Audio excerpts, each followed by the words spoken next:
fine. That won't work. We'll see who shows up. Right, Che? Yep. You want to introduce yourself? Say good morning from the Philippines. Good morning from beautiful Philippines. Where are we in the Philippines? Dumaguete Oh, City, uh, province of Dumaguete. It's not province. It's Dumaguete City. yeah. Sometimes you just gotta wait a few minutes. I guess 9:43, so that would be 9:43 Mhm. p.m. You're hot. Thursday night. Um, yeah. East Coast, Eastern Standard Time. Mhm. But we'll wait. Can I have my water, please? Can you open just the lid? I need to drink this.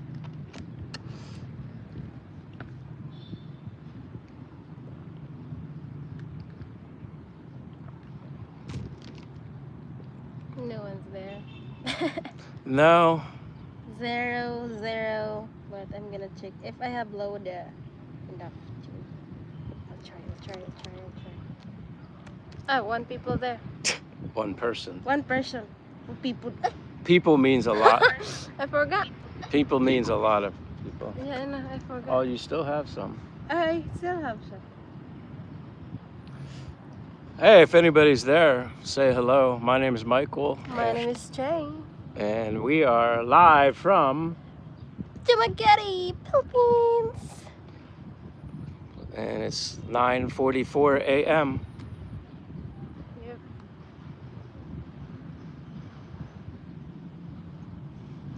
Oh, someone's there. Someone in there. You? Oh, Yeah. 2 for 6 Ati. Hello, beautiful people. Hello, 2 for 6 Ati. Hello. Thanks for being here. Good morning from the Philippines. Dumaguete, Philippines, that is. Uh-oh. Hi, Leah. Hello, Lai. Hi. Good morning, Philippine family life with Leah, temporarily, soon to change. I gave you some ideas, but I'm thinking of other ones that I can help maybe give you another idea. But hey, 26 Ati or whatever, where are you from? Philippine family life with Leah. Leah is currently in Bacolod, Talisay. Bacolod, Talisay. Brent Fossery. Hey, Brent Fossey. Hi, how are you doing? My name's Michael. I'm from the United States, and Che is obviously from here in the Philippines. And yeah, we're in Dumaguete, Philippines. And where are you from, Brent? I always ask everybody where they're from because I think it's kind of cool when people share where they're from. You never know where they're at. They might not all be here in the Philippines. But thank you, 2 for 6 Ati, for being here. Thank you, Philippine Family Life. Oh, he's from with Australia? Leah being You're a here. girl or a boy?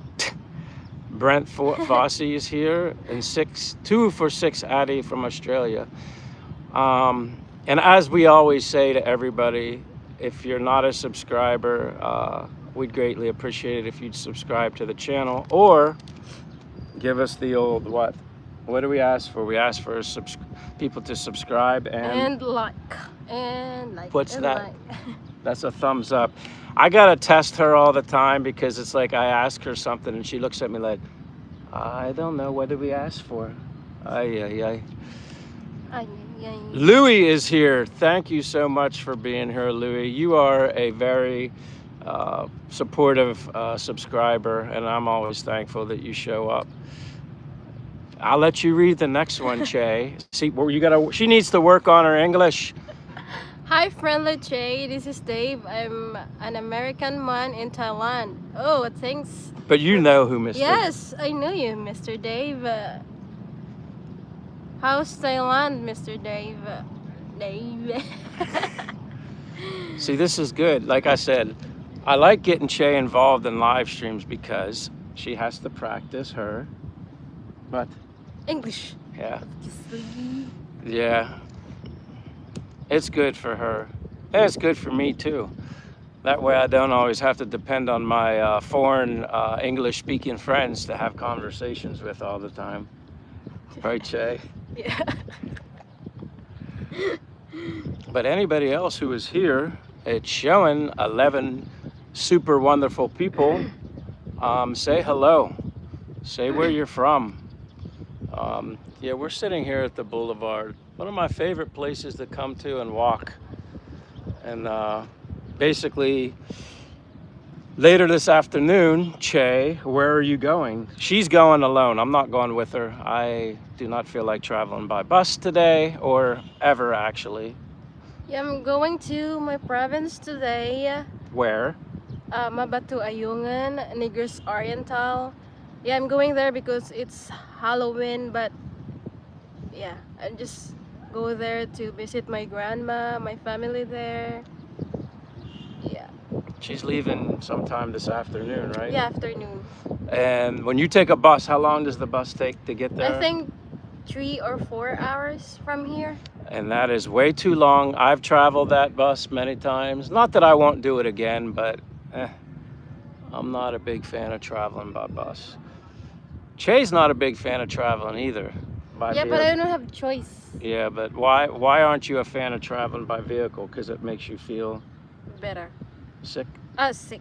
Better. Yeah, Che has like motion sickness. So, Che, you read. I'm gonna let you do it, Louis. Is Che aware of the revolutionary guy named Che? What's that? Che, he's saying there's a revolutionary guy named Che. I'm not even aware, Louis. So you might have to educate both of us. Yeah. And then Louis says, Does the Magere city celebrate Halloween? Yeah, some like part of the Magere celebrate of Halloween, costume Halloween, like horror thing, something like that. Yeah. We celebrate. have you ever celebrated like dressed up for Halloween? No, never. No, never. I did many years ago, or if there was like a party or something, someone had like a Halloween party. Those were always fun. If someone had a party at their house and then we dress up and you'd have like the best costume. Everybody would vote who was wearing the best costume. In my province, the culture there, they didn't do that in my province. Like costume with Halloween costume, they didn't do that there. It's just like a normal Halloween. Like what was normal? What did they do? it's like you go to the cemetery, visit your someone that had passed away. Passed away. See, that's what I learned here that was new here in the Philippines. Halloween isn't like Halloween in the United States. I've never known anybody that went to the cemetery to pay honor and respect to a family member that previously died. Like, just like I remembered the family member passed away. Just you can visit there. Just a time of Halloween, something like that. Yeah, I never knew that. And then when they're here, they're like, no, well, for Halloween, we will go to the cemetery and pay our respects to somebody that had passed on. I never knew that. Mm-hmm. You know, and I don't, like I said, if people went to the cemetery in the United States, it was like for scary reasons, to try and scare people and walk around in a cemetery and stuff like that. No, it's not like that here. They do the Halloween like horror house, but it's not like in cemetery. It's somewhere else. Somewhere else, but just like one night something. All That's right. it. You can read, Louis. Louis, when I was living in Zamboanga City, my Filipina hated taking a taxi because of motion sickness and the smell of the car. Yeah, I feel that. I feel that, Louis. Yeah, she could technically take medication for that, but I'm not a big fan of putting any medicine in your body, even if it helps control the motion sickness. I'm not a big fan of that. I know, you don't want me to take any pills. But maybe there's something, if we research, maybe there's something natural you can take for motion sickness. I mean, when we came back from Bacolod to Dumaguete, we were supposed to take a bus, and then we got lucky and a Grab driver offered to drive us from Bacolod to Dumaguete, which is much better for me, more comfortable, and I thought it was going to be better for her. But nope, she got motion sickness and bleh, twice, or yeah, Twice. 2 times. We're in the car and she goes, Michael, do you have plastic? I'm like plastic bag? She's like, yeah. I'm like, why would I just carry a random plastic bag with me in the car? So I found something she had her shoes in, and I just took the shoes out and I said, here, vomit in the bag. And then she's like, it pulled in the bag. Bleh! And then the driver's like looking in his mirror like, what's going on back there? I'm like, oh, she's just vomiting in her bag. Nothing, no big deal. And obviously it starts to smell. So he had to pull over to get rid of the bag. That was number one. Because I asked the driver to stop the store because we need to get plastic. So that's why he stopped. But he didn't realize I had grabbed the bag that Che was... It just never fails. Like I said, I will never, ever recommend her to an amusement park or something where they have rides for her to ride. She wouldn't even last. I mean, she'd be vomiting all over the people on the rides. It'd be a mess. But you're not the only one, I get it, in the world that has issues with motion sickness. I would hate that. I mean, I've gotten motion sickness maybe if I ride a lot of roller coaster rides continuous, but not to the point where I maybe felt sick, but I didn't vomit. But I noticed just like when I feel dizzy or something, like when I get right to the car or bus, that's it. But the airplane, it's fine. I'm perfectly fine. Like I didn't feel anything. Like yeah. And when she vomited the first time, when we were driving, we were in the back seat. So then the driver suggested, which I agreed, hey, he's like, why don't you sit in the front? Well, sitting in the front didn't make any difference. That's when she had the vomit number 2. Ugh, what a mess. Only Che. All right, you want to read Louis' next one because you need practice. Okay, low way. But when we took jeepney and the air was filled with diesel smoke, dust, trash, burning smoke, my Filipina was totally fine. No motion sickness or anything. Yeah, that's why. And I prefer to travel with the bus like nighttime because I didn't see anything like. You don't see the road, Yeah, so it doesn't make you dizzy. Yeah. And even I feel what do you call that? Blah, blah, blah. I call it blah, blah, blah, blah. Yeah. Yeah, if I travel like daytime, I feel dizzy because I see the view like it's like It's all in blurred. your mind. Yeah, it's like a blurry and something, and I can't help it though. Well, I know you can't help it. I just, yeah. It's just a shame that you always get sick. Yeah, but It doesn't matter. And like, well, and if the driver's a fast driver, that kind of has an effect on her too. Because Gary would obviously drive pretty fast. This Grab driver, I think, was actually faster than Gary. We got from Bacolod to Dumaguete City in what? 4 hours. And we even stopped. Normally, when you take a bus, it's 6.5, 7 hours. So yeah, but I prefer to take a bus from here to my province. from here, that's different. From here to my province, like not aircon. Well, yeah, she takes. Just a regular one, open window. Right. Yeah, I prefer that. I feel a little bit dizzy, but I didn't feel vomit something. But sometimes we're in the bus and like she's felt a little, maybe like she could potentially, bleh, Yeah, but you don't. Yeah, I don't. I don't know how she controls it or stops it from happening, but hey, you're reading. Steve Richard. Hey, Che and Michael. Hello, Steve Richard. He's commenting. Thanks for being here again. You're very top fun, very supportive follower. Thank you, thank you. Chloe. She is from from the Bacolod area? No, I'm from Negros Oriental. Bacolod is part of Negros Occidental. It's different. Bisaya. Yeah. One island but different language. Bacolod is Ilonggo language there, and Negros Oriental is Bisaya. So yeah, she's a local here. I'll let you read the next one, and then you got to give him a proper introduction because of what his comment is. Victor is cool. Hi, I'm new here. Hello, Victor. Thanks for being here. Welcome to our channel. Don't forget to subscribe and like.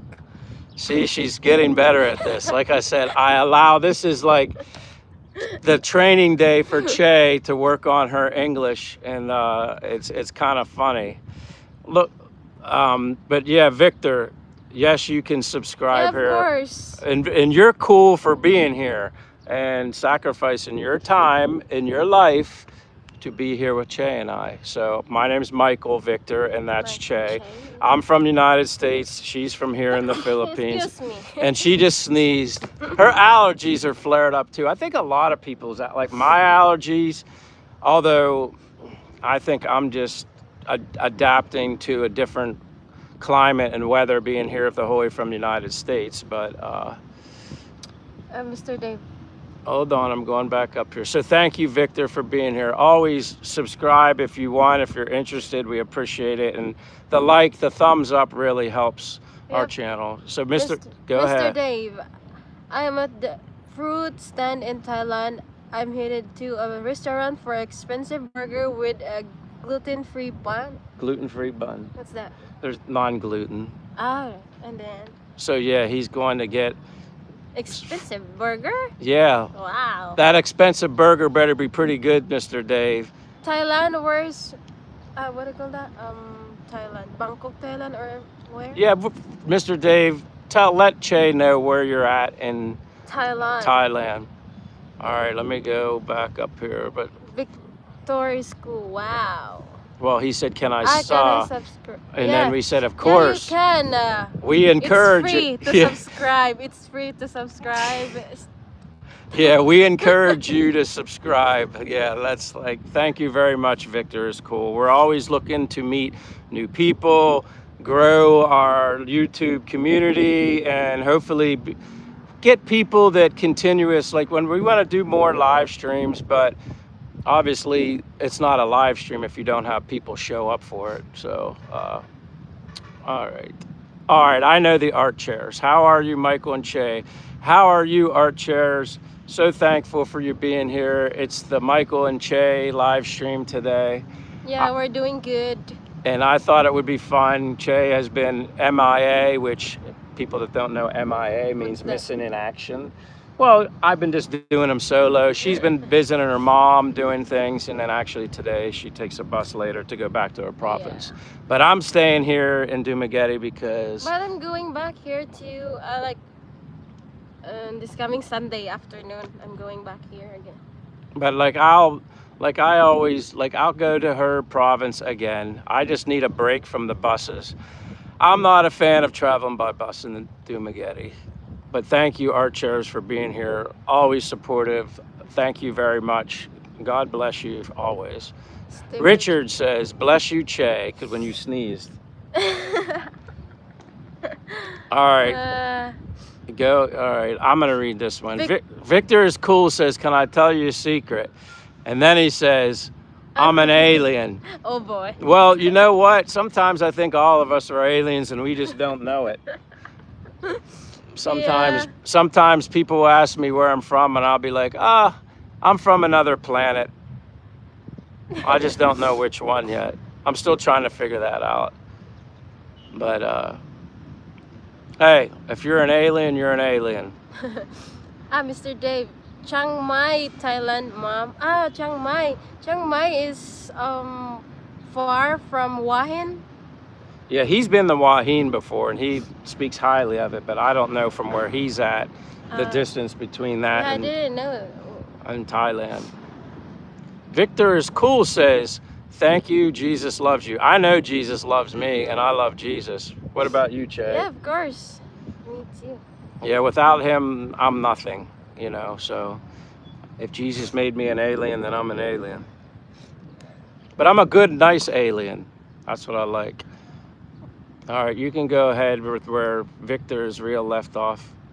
Victor School. Wait, tomorrow is Halloween? Yeah, November 1 is Halloween.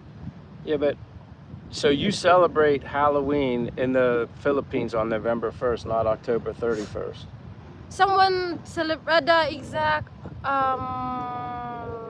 date is October 30 something, but to like exact visit to your family member or friend something pass away, it's just like November 1 or 2.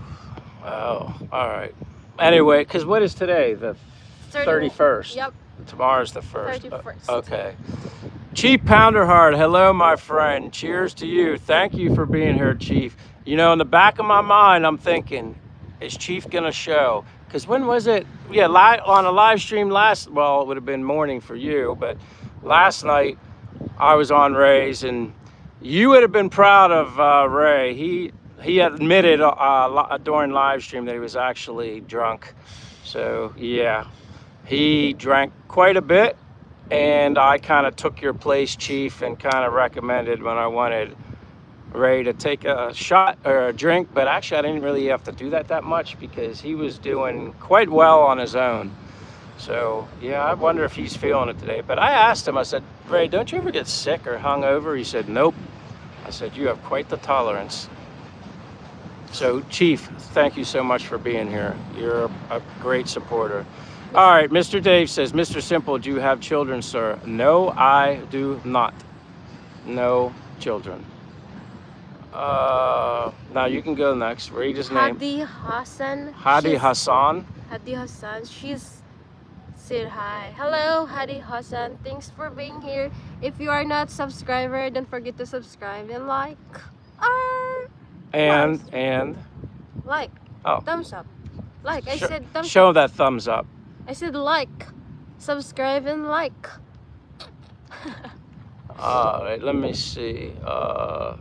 So he said, so hi, Hadi Hassan, thank you for being here. Richard says, want to stop by and say hi. Richard, you are another loyal subscriber. I consider friends, kind of like Ray says, like once you get to know certain people that continuously show up and support your live stream or comment or watch your videos or subscribe, you basically do become like friends. You get to know me and Che and kind of follow our journey. So it's kind of cool. Right there, little monkey. Mm-hmm. All right. Chief says, I appreciate you. Oh, you meant filling in for you. I do my best, Chief, but I don't think anybody can play the role of the Chief as good as you do. And you always make me laugh just because I think whenever you get here and you meet Ray, hopefully you guys don't get yourselves in trouble, but I think it would be kind of funny seeing Chief with Ray because Chief likes beer. Yeah, he's a beer drinker. And they know I don't drink, but they kind of make a fun joke about it. Like, you know, like, hey, but I'm drinking coffee. They'll be like, drink some coffee for me. Yeah. You know? Yeah, you can hang out with your friends with coffee, lunch. Coconut water. Coconut water, lunch, dinner, something like that. But it's different. Like, if you're gonna do like drinking, hang out with your friends, like go. But Chief's gonna he's talking about coming to the Philippines soon. So all these people that I meet to talk about coming, I hope you do it because it's very easy to talk about doing something than actually doing it. And I'm guilty of, in the past, talking about doing things and then you never do it. Once you get that ticket, Chief, or I think you were talking about passport too, but skip that part. When you get your airline ticket, you're locked in, buddy. You're locked in. Unless you get one of those refundable tickets, which I think you have to pay extra for, but I wouldn't want to give myself an opportunity to talk myself out of anything. And I'm so glad I came here. Go ahead. Victor's cool. You read that. Victor's cool. For me, it's 31st. 31st for Halloween. 31st, how I I'm surprised because I'm from Colorado. Oh, that's cool, Colorado. I've been to Colorado before. I've been to Aspen, snowboarding many years ago. But Colorado is a beautiful state in the United States. Beautiful. The nature is amazing. The cleanest of clean air. The freshest, the best of water, like fresh. I go on and on about Colorado. It's beautiful. But again, Victor, thank you for commenting also and being here and just keeping the channel, the live stream going. If we don't have people here, Che and I will, well, I'll run out of things to talk about with Che because she's still a work in progress when it comes to her English. So this is good conversation for me. This is good practice for you, right? Mm-hmm. All right, let me go. Mr. Dave. Mr. Dave. How about I will join on video, sir, mom? We can, hey, I'll set that up sometime, Mr. Dave. I think that would be fun. What I'll do is when I'm going to go live again, which I want to do more often, I will send you the link to invite you, and then we'll do split, you know, me and Che, or maybe it'll just be me, and we'll do a live together if that works out with you. That would be fun. Victor is cool, said, so for me, Halloween is tomorrow. Yeah, for me, because we're a day ahead of you, Victor.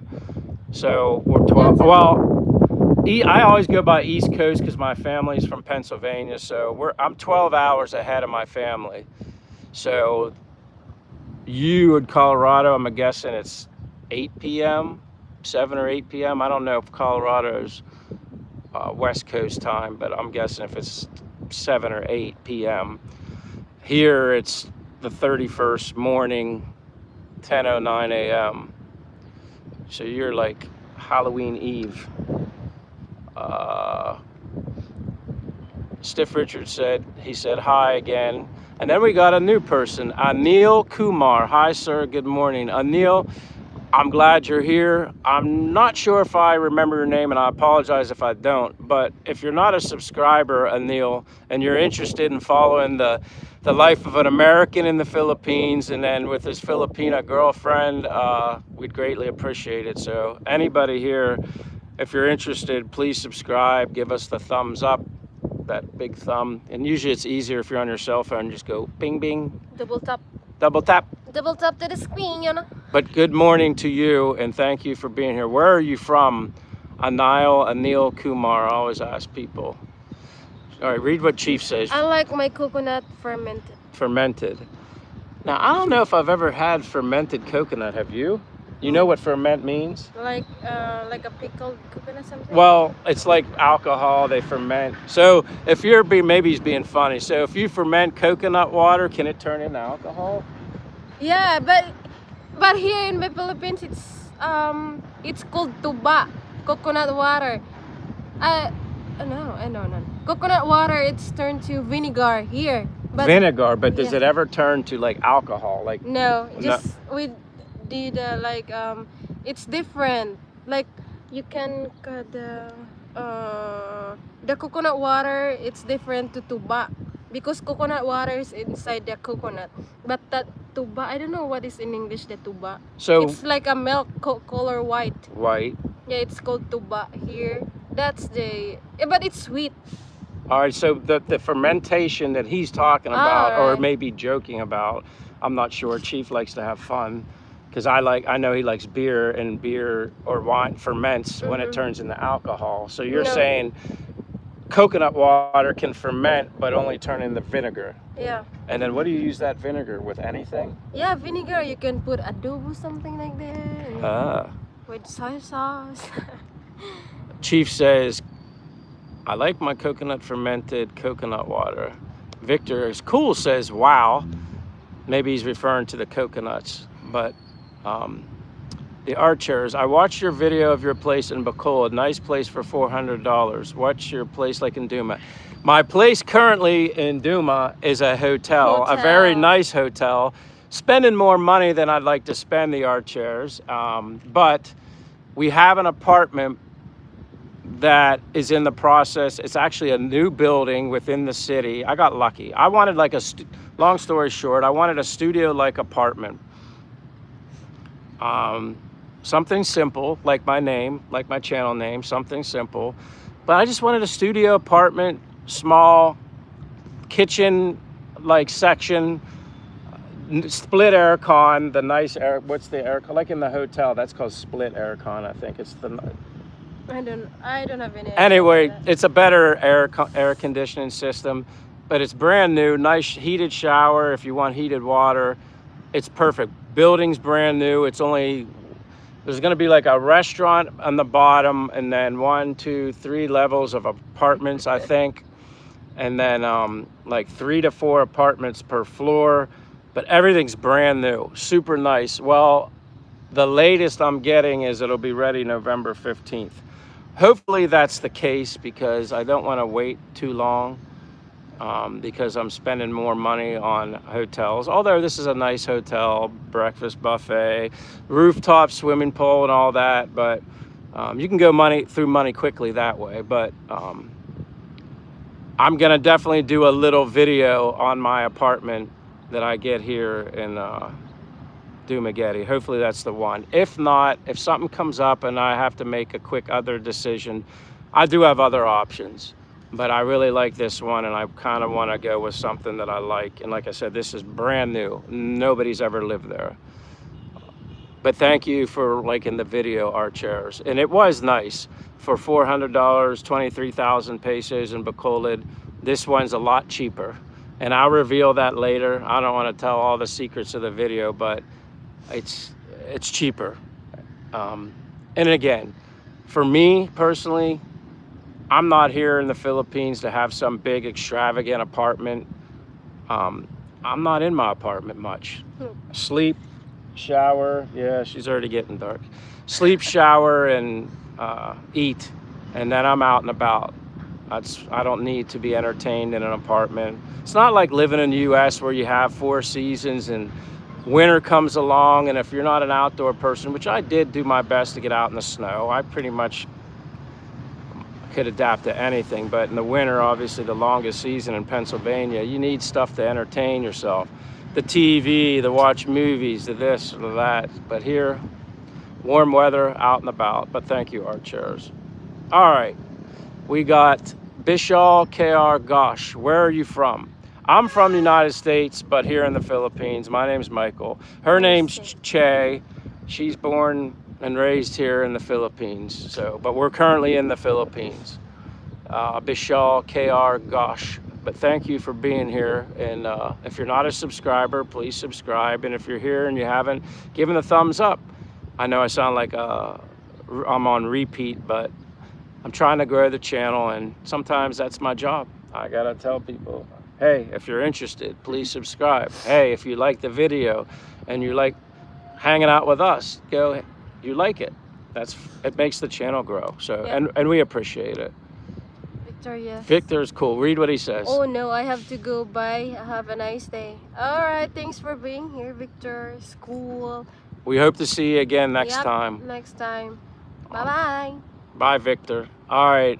Bishal KR Gosh says, how much does gas cost here? The gas is like 58 pesos, and sometimes 50 pesos per what? For how much? per 1 liter. For 1 liter. 1 liter is 58 pesos, and sometimes it's go high price. It's like 62, 60, something like that. 62 pesos. But or basically 58 per liter right 60. now. Yeah, per liter. All right, there you go. Because I don't pay attention to the gas prices here because I don't own anything that I need to get gas for. All I need is water. Yeah, but it's getting hot, your water. It's hot, right? It's still in the shade right there. Mm. That's why I need to drink it. All right. Marimar Atendido. Hi. I'm- Hello, Marimar. I think you're new here in our channel. Don't forget to subscribe and like. Double tap the screen. If you're on a mobile. Yeah. Yeah. Thank you, Marimar Atendido. Where are you from, Marimar? I like asking people where they're Oh, from. Marimar. Hi. Oi. Chief Pounderhard. Chief Pounderhard.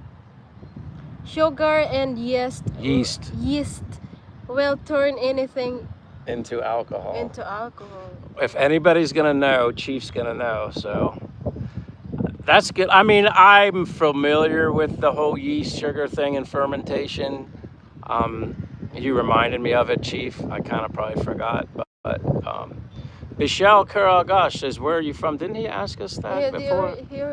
he did. Yeah, he asked us twice. Michelle, I'm from United States, but currently living in the Philippines. Che is Philippine born. She is a true blood Chew more. Morena girl here from the Philippines. But yeah, I'm from the US, but in the Philippines. Yeah. And Michelle QR gosh. OMG with the chat. I don't know, maybe, I don't know. She didn't realize we read that. But Mr. Dave. Mr. Dave, from now on I will use my other account. It's my non-wired account. They've traveled before. Ooh. You have a hidden account, huh?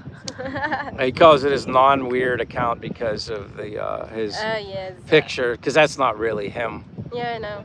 It's funny, but you can use whatever account you want, Dave. Mr. Dave. Hmm? Maybe, hey, Mr. Dave, maybe that means you're subscribed to the channel with both accounts. Yeah. They've traveled before. Look. Oh, Look. there it is. There's His the name. yeah, and there's Chana. there's his actual picture. Oh. Yes. Dave is guapo. He's SG, super guapo. Super guapo. Yes, it's me, Mr. Dave. I will be using this account now. Good. That's cool. We can handle that. That'll be the one, I guess, when we go live, you can use that. That'll be your more professional account, not his scary one that creeps everybody out, unless you know him, which I It's do. not real scary, but it's like It's funny.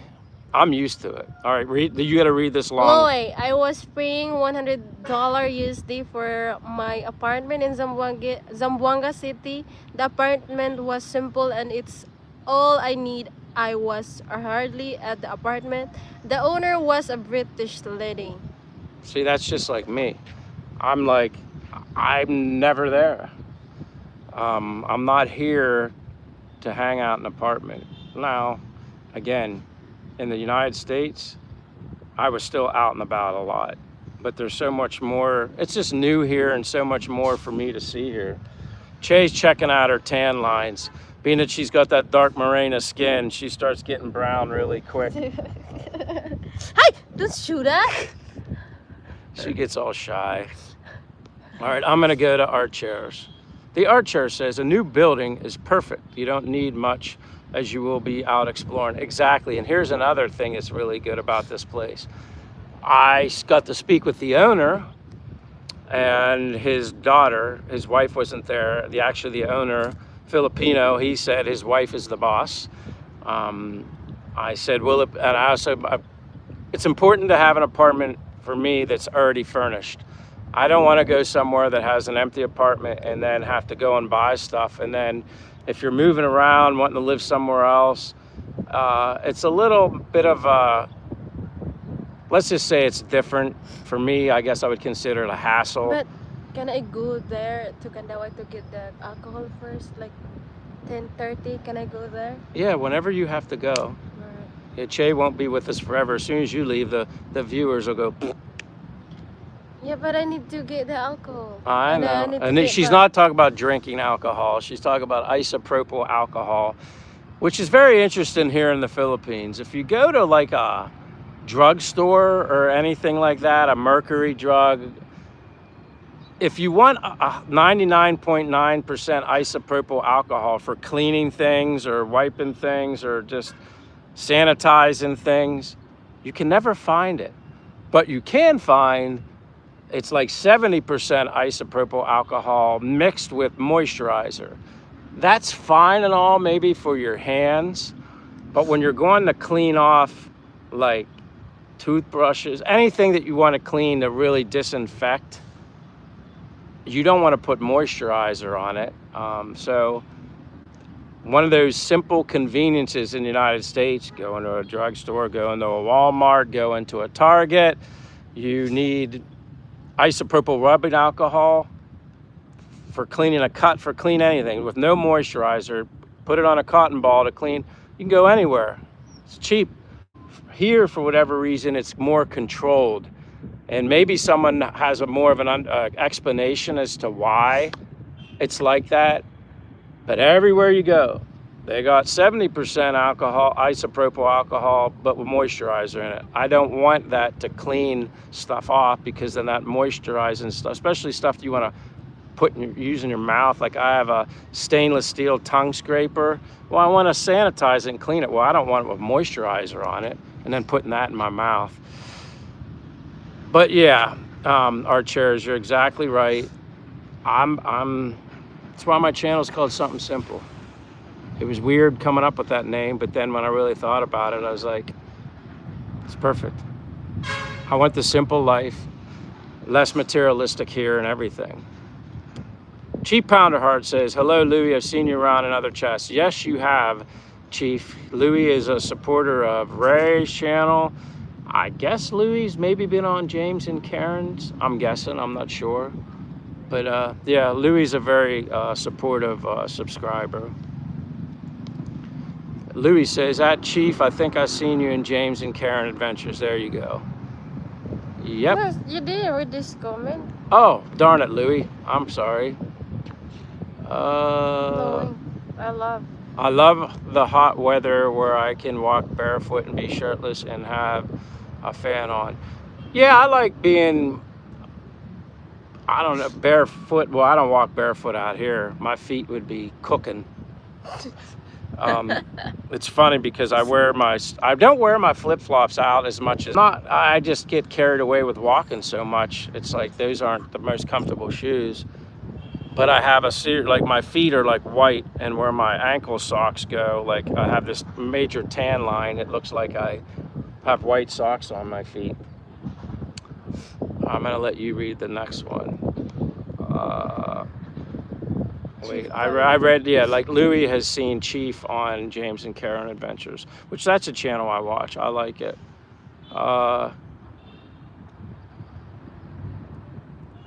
Chief says, probably Louis, I'm there often, which he's referring to being on James and Karen's channel.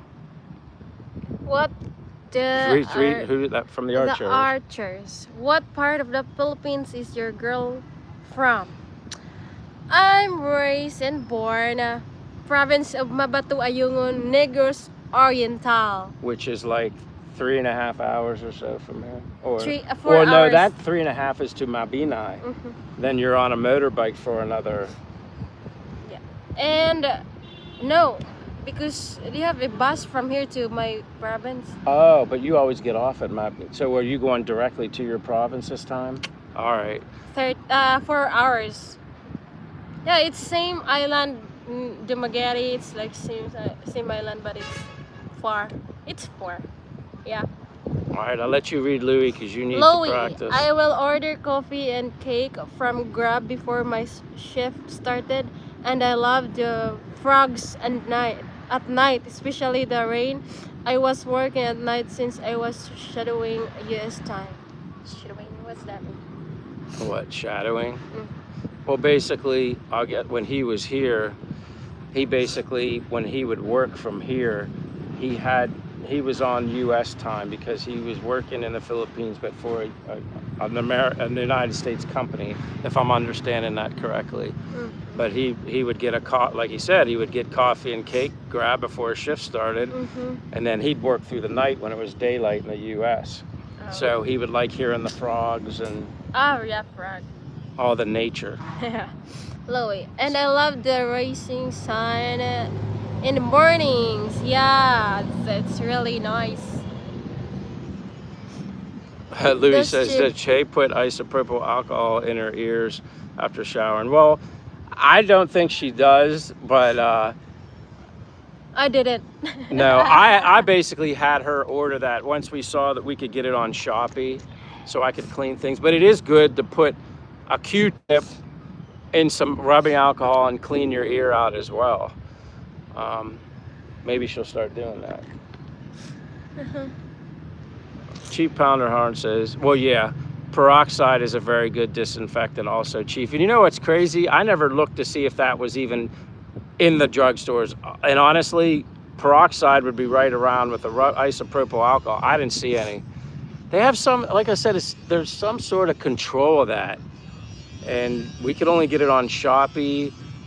But then someone said if you want it like big bulk containers because they use it in machine shops and stuff for clean off machines.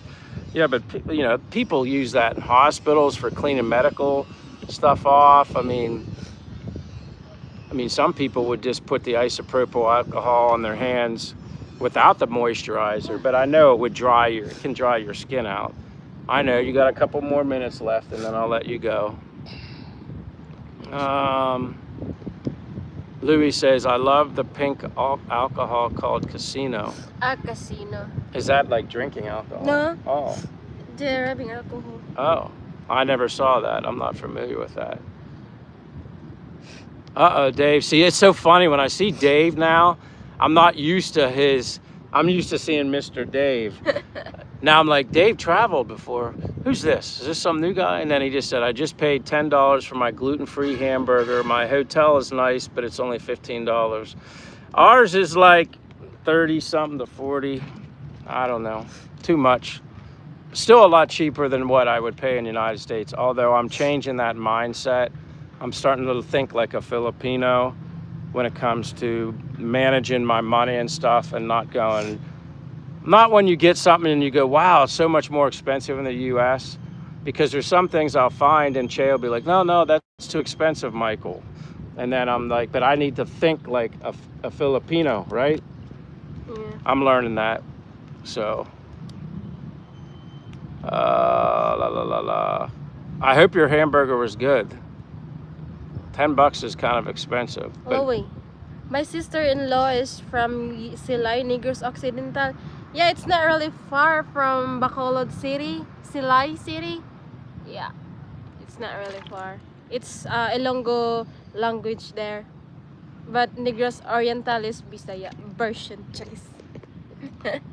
And then Chief founder. She's from same place as Ria and Roy. Ray and Roy. Who's that? You're going to have to tell her, Chief, pound their heart. She's asking who Ray and Roy is. Dave traveled before. Condos in Chiang Mai, Thailand are almost 3 times cheaper than Philippines. I think I'll leave here then come to Philippines small island for vacation.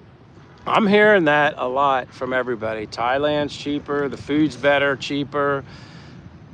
I even hear that about Vietnam, but the only thing with Vietnam right now, I actually have a friend who's over there in Vietnam because he's a missionary here, and he's been in the Philippines for 3 years, and this is the first time he was actually sent off somewhere to another Asian country that needed help. So yeah, he sent me pictures from whatever part of Vietnam he's in. The flooding it's serious over there. So he's there at least a month, and he said, or it could be longer. He has to basically wait till everything kind of gets back to normal. Mm-hmm. Louis said, my Filipina will put alcohol in a Q-tip and clean her ears after showering. I thought it was a Filipino thing. I don't think, no. It's not really a Filipino thing. It's just like... Because what happens is when you're in the shower, especially if you get a hot shower, the steam loosens up the tubes that connect to your throat sometimes. And if you have any type of earwax or anything, your ear will drain because of the hot steam, and then to get the alcohol and clean, you're just cleaning that with it drained out. I think I need to go. Well, yeah, I'm not leaving. Che's leaving. Right. The live's still going to continue. She has, because she's leaving soon to go to her province. So yeah. I hope people still stay here because even though Che's leaving, because I know people get excited when I invite Che. But you just excited with Michael.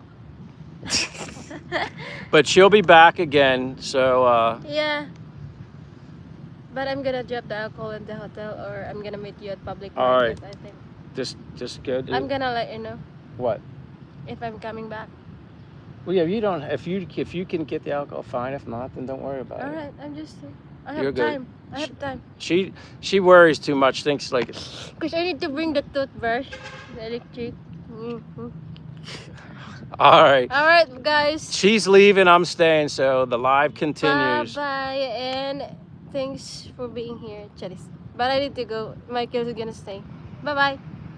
All right. Bye, Che. Where's my kiss? Give me a kiss. All right. Bye bye. See you on Sunday. All right. I'll talk to you later. Kim Tunji. Hey, kiss me. They want one on the. There you go. Bye bye. See you on Sunday, Lubot. All right, little boy. But I'm gonna let you. Huh? I'm gonna call you. I know you're gonna call me. Look at her. Hi, I'm so. Oh my God, it's wet. Well, of course it's hot and we're sitting. That's why I'm getting up because my butt hurts. I'm gonna walk a little bit with my friends. All right. It's wet. Louis says bye. I'm It's kind wet. of skipping around, but It's wet or no? that's why I told you we need to get you shorts that are thinner. She wears like these denim shorts. I'm like, aren't you hot wearing those? But I don't have a. Yeah. It's wet or no?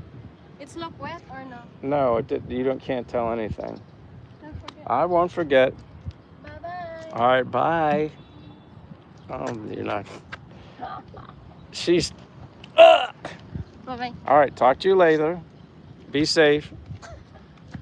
All right, let me see. Louis says, oh, Ray and Roy, they're great people. I might be. What is their channel called, Chief? Let me see. Our chair says, do they have community centers in Duma, like places with swimming pools and gyms? Yeah, they do. They do. I know this one public, it's like a public pool that's near a track that I've gone to, like a walking track. But they do have community centers in Duma. Yes, they do. I don't know. There's probably more than I'm even aware of. But I've seen them when I've walked around. They even have a pool. Now, I don't know if the public can use it, but it's like Silliman University, which is a local college. They have a pool there, and I think I've heard people say you can use it. Well, not for free, you pay, but they do have that. So yeah, you got things here, our chairs. You just have to find it or meet somebody and they'll tell you. But yeah, and that's probably why I love walking so much, because I found so many places simply by walking. Whereas if I was in a car on a motorbike, I'd probably just go right by it. Wouldn't even notice it. And Chief says, Ray and Roy have a channel. They're great people. Is there, what is their channel called? At Dave traveled before you was using Don Vito. Yeah, that's his second account, Louis. He wants to be more professional because I'm going to invite him on a live stream sometime, which would be kind of fun. Chief says, nice to meet you, ma'am. Have a great day. Yeah, she's off. Like I said, I've been to her province several times. I just didn't feel like going this time since we just got here. And I'll do all my walking and she gets to spend time with her family. And I'll go to her province again and make a video, try to find somewhere new to go to show everybody. Dave says, but thanks, Chief. Dave traveled. So weird looking at that. I'm just going to say Mr. Dave. I preferred Thailand to Vietnam. Thailand does a better job at making things nice for tourists, and the massages are cheaper and better. Again, I have not heard anything negative about Thailand other than the language barrier. That's the only thing that, and that's why, you know, Dave, when you mention, hey, if you can have a Filipina, or you meet somebody over here that speaks fluent English or good enough English to communicate versus going to Thailand by yourself, you'd probably like it better. But again, I'm not afraid of doing things by myself. And I'm sure if other people go to Thailand that speak English, you'd meet somebody if you really need someone to talk to. I don't have problems meeting people, at least I don't think so. Um, Here in the Philippines, especially. Even back in the U.S., I didn't have issues meeting people. Louis says bye-bye. Che, the art chair says, do you both swim and snorkel? Oh, yes. Can Che swim? Yes, she can. I'm always surprised by how many. Yeah, there's a lot of Filipinas that can't swim, but Che can swim. She's never gone snorkeling with me. That's one thing I had to leave behind in the U.S. because I was trying to travel light when I came back a second time. I left my awesome flippers, my awesome mask, my awesome snorkel. I had it all ready to come, but I brought so much other stuff to give to other people. I didn't have enough room for my own stuff. So I was disappointed, but then I was like, I'll have an opportunity to, get that stuff again. I definitely prefer to use my own snorkel and stuff versus renting one or using a used one. Yeah, I need my rubbing isopropyl alcohol to clean off the previously used snorkel mask, and I just wouldn't be into that from a germs perspective. But yep, we both can swim, which that's a plus. She can't drive a motorbike. That's a negative. A lot of Filipinas here, and I always joke with her and say I like a Filipina that can ride a motorbike. I don't ride one here yet. I've rode them before and back home, but I never felt comfortable riding one, at least in city-like areas. But that might change at some point. But right now, everything's so close. I really don't have a use for a motorbike. It would sit. And quite honestly, if you live close enough to a grocery store, which I do, or public markets are all over the place, you just walk and get everything. Chief says, channel called Ray and Roy. All right, I'll look that up, Chief. I might already honestly be a subscriber. I'm not even sure. It definitely sounds familiar, but I'll have to check. And a lot of times I wanted to start subscribing to, I have a secondary account too that I only use. I don't really even use it.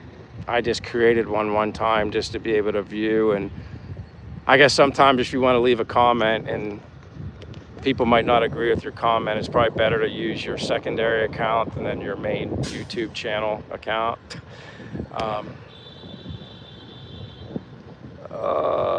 Dave traveled before. Mr. Dave is my troll account. My trolling is almost always positive and a little gay. I think it's hilarious. I love the fact that you have fun. And yes, if people don't know you, they don't know how to take you.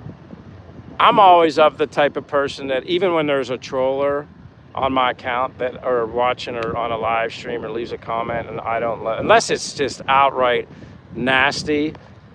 I've had a couple nasty, really awful comments left on my videos for no reason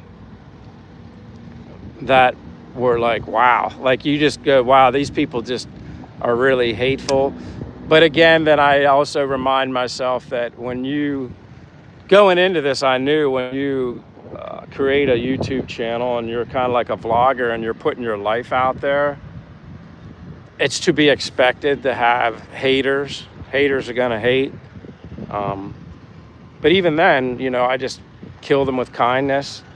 I'm just like, you left a comment, so you're obviously watching my stuff, or you're on a live stream, say a person's on there, they're obviously checking out. But it takes a lot to get me upset, and the last thing it's gonna get me upset is someone trolling me. I don't really care. That just, hey, I'm glad they're watching my live stream or watching my videos. That's beneficial to me, but I don't really let that stuff bother me. I mean, I don't know these people and they don't know me.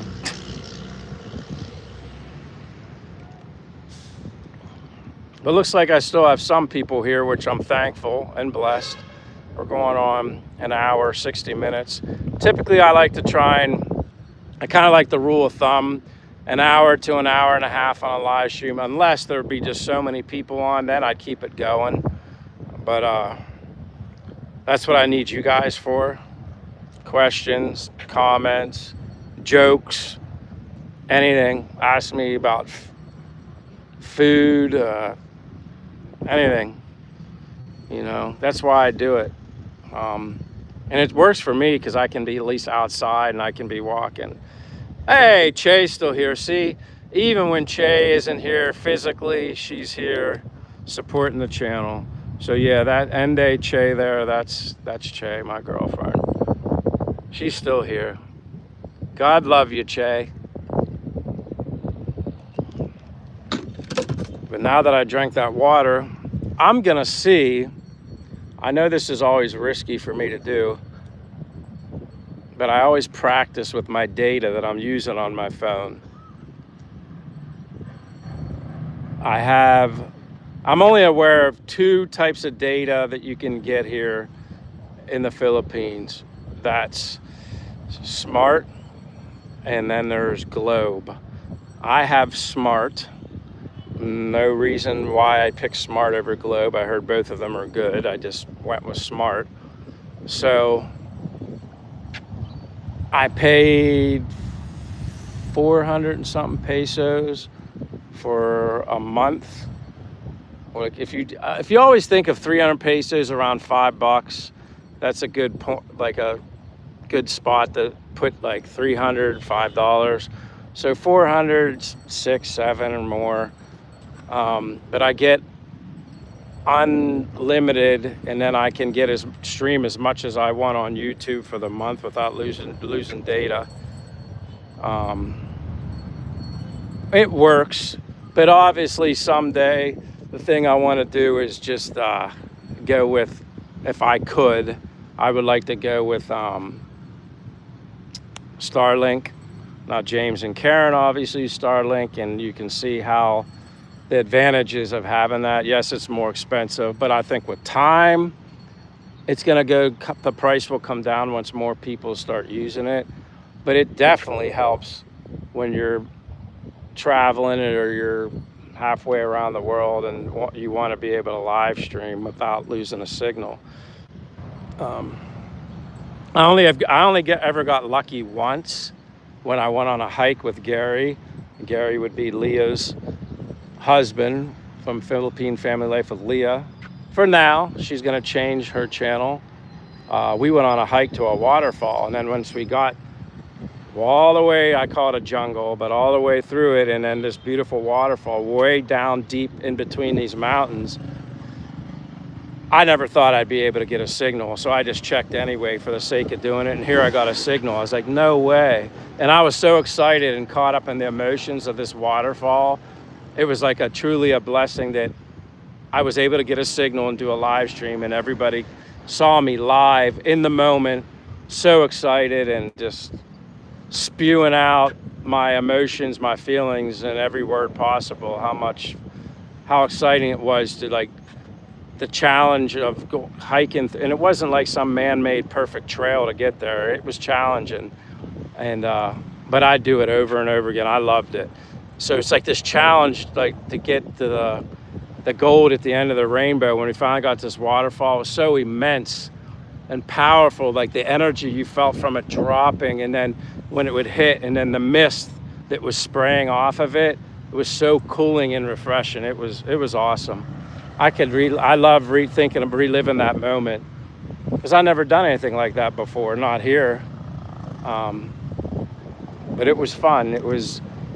You kind of want a challenge, and then it's more satisfying when you get to the end of it. Let me see. Dave says, Philippines has Smart, Globe, and Ditto. I never heard of Ditto. I guess they're all fairly similar. I don't know, like maybe you know if one's better than the other, or maybe one's better for this, one's better for that. Smart seems to be all right. It is very cheap, again, compared to my monthly plan in the US, which was considered a good plan when I had T-Mobile. I was paying $50 a month. And then when I came here with T-Mobile, although I had some sort of roaming international plan, it wasn't very good at all. I never had a signal. I couldn't even open up YouTube, not even to just look at videos. It wasn't very good. But we're gonna see. I'll show you if anybody's still here where I'm walking. So like this is where I'm leaving. This is the boulevard, and I'm sure a lot of you people have seen this before, but it goes way down there and around, and this is all new. It was like half this size before, and it was beat up, falling apart. They ripped this all out and then extended it, made it wider. It's nice. It's like a good change. And recently someone said, I guess they're going to be putting a metro market. I don't know what people want to look at more. They want to watch where I'm walking, because I'm going to I need coffee. I haven't had one this morning, and I'm going to try and see if my data gets me there. So yeah, I'm going to be, if you're still here, I'm going to do my shot, but it's going to be a double espresso shot of coffee. And that'll be cheers to you, my non-alcoholic beverage of choice. But yeah, like,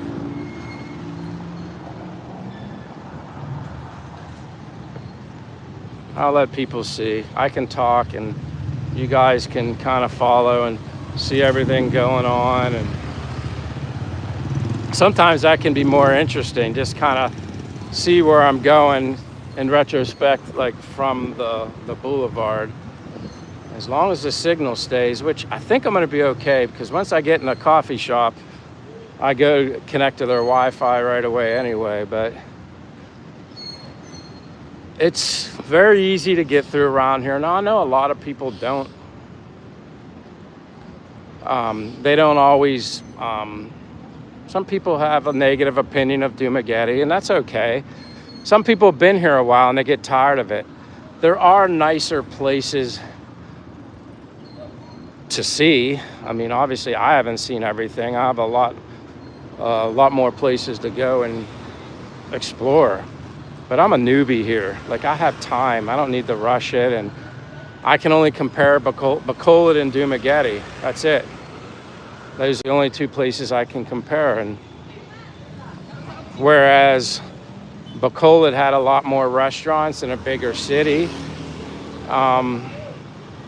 Dumaguete is a city but smaller. I had more of a vibe, more of a friendly vibe. People here that speak Bisaya versus Ilongo or whatever, in Bacolod. And I only needed 4 months to figure that out. I mean, but yeah, I'll show you one of my favorite coffee shops that I go to. Whoever's still here, and what's nice is I'll be able to hook up to the Wi-Fi. But yeah, I go to this place called Butt First Coffee. See, right here. This is where I go every day. And it doesn't even look like there's really anybody in here.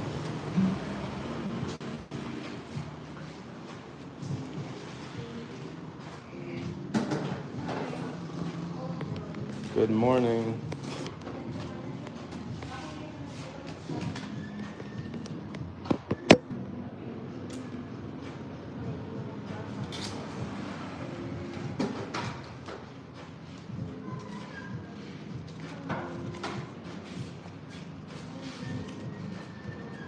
I'll go with my normal.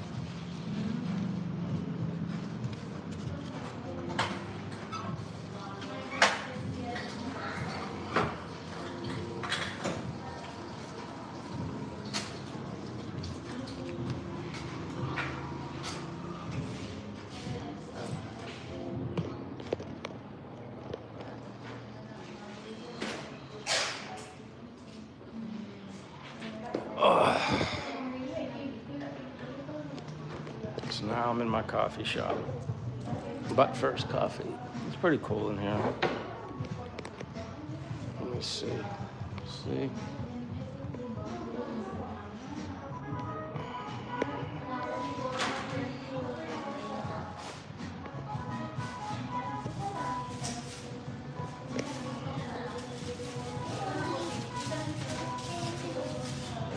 Chief says, very nice place. Yeah, it's nice here, Chief. If you need a place to chase your beer drinking evening next day when you come here and visit in the Philippines, which you will be coming, right? It's a good place to get your coffee. I get, one of my regulars is a white chocolate mocha latte, the large size, 130 pesos. So like I said, use rule of thumb, 300's around 5, 130, I don't know, 2 something, maybe, between 2 and 3, and something like that. Like, if you go to a Starbucks in the US, $6, $7, but I'm not sure what it is nowadays. It's been a while since I've gone to a coffee shop in the United States, although I was home in March, I didn't go out. Archer says, gotta have a coffee every morning. Yes, I do. I'll definitely need it. And these are double espressos too, so I drink one of these, I'm feeling pretty good. Like, caffeine wakes me up. Does the trick. I usually don't drink more than 2. And what helps is I drink my coffee and then I'll go walking, so I have all that extra energy from the caffeine, so I walk it and burn it off. And then if I drink another one, as long as I drink it before like 2, because a lot of coffee will stay in your system, I think someone said 6 to 8 hours, and I don't want anything to affect my sleep. Let me see something. I didn't switch to the Wi-Fi. That should have improved it, because now I'm on Wi-Fi. I didn't have it on. That should help. Philip says, nice weather. Yeah, it's beautiful. And call it a coincidence, but I've heard many people say that I felt like when I was in Bacolod, it was raining a lot more. And then people have said, yeah, it does rain more in Bacolod because of where it's located. And where here, Dumaguete is like on the tip bottom part of the island. Whenever there's a breeze, it seems like it just blows the clouds inland. And it's always nice along here. And it seems like if it rains, the majority of the rain, it rains at night. It's like you wake up and you see the puddles and stuff like that, and that's perfect. I would like it, prefer it to rain at night.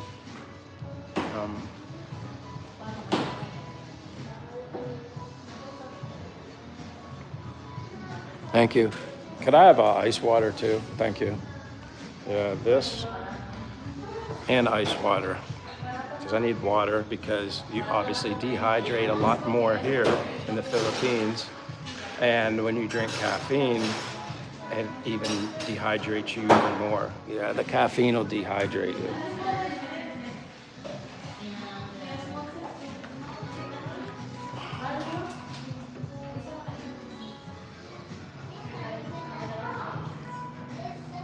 Dave Travel is here.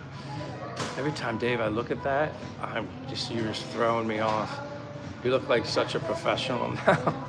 It's like serious live streamers use cellular bonding for a stable connection, which probably know more about that than I do, because I'm trying to think what the heck cellular bonding for a stable connection. They use ROL Pro app, ROL Toolkit software, and other phone with an additional SIM card. Yeah, see, I think when I decide to get another phone, which I'm not, like I have a 15 Max Pro Max and it's paid for, and I really don't feel like getting any other expenses right now. But I think either if one of my family members has a cell phone that they want to get rid of, or they don't want any more I can like stream from one and then use the other one, kind of like Ray, a bunch of people do. Like you can follow the comments on the one phone and then kind of just leave this go. Yeah, that would probably be a good idea. But like I've been iPhone forever. I don't. Yeah, I can't even remember. It's been a long time. Like I've been iPhone. I've always just felt more comfortable. I know a lot of people do like you said, switch to Android because some phones only cost $100. I think Samsung phones work well. They just seem kind of junky. Like the quality seems like really plasticky. When I felt them, felt really light. As an iPhone, feels much heavier, more solid. At least they've gotten that way over the years. Philip's here, man. That's right. Well, I did see. Wow, nice weather. How's Philip doing? When did you say you want to get back to the Philippines, Philip? Oh, Philip's got the 17 Pro Max. I was a person that was getting a new one every year. I would just get the new one every year.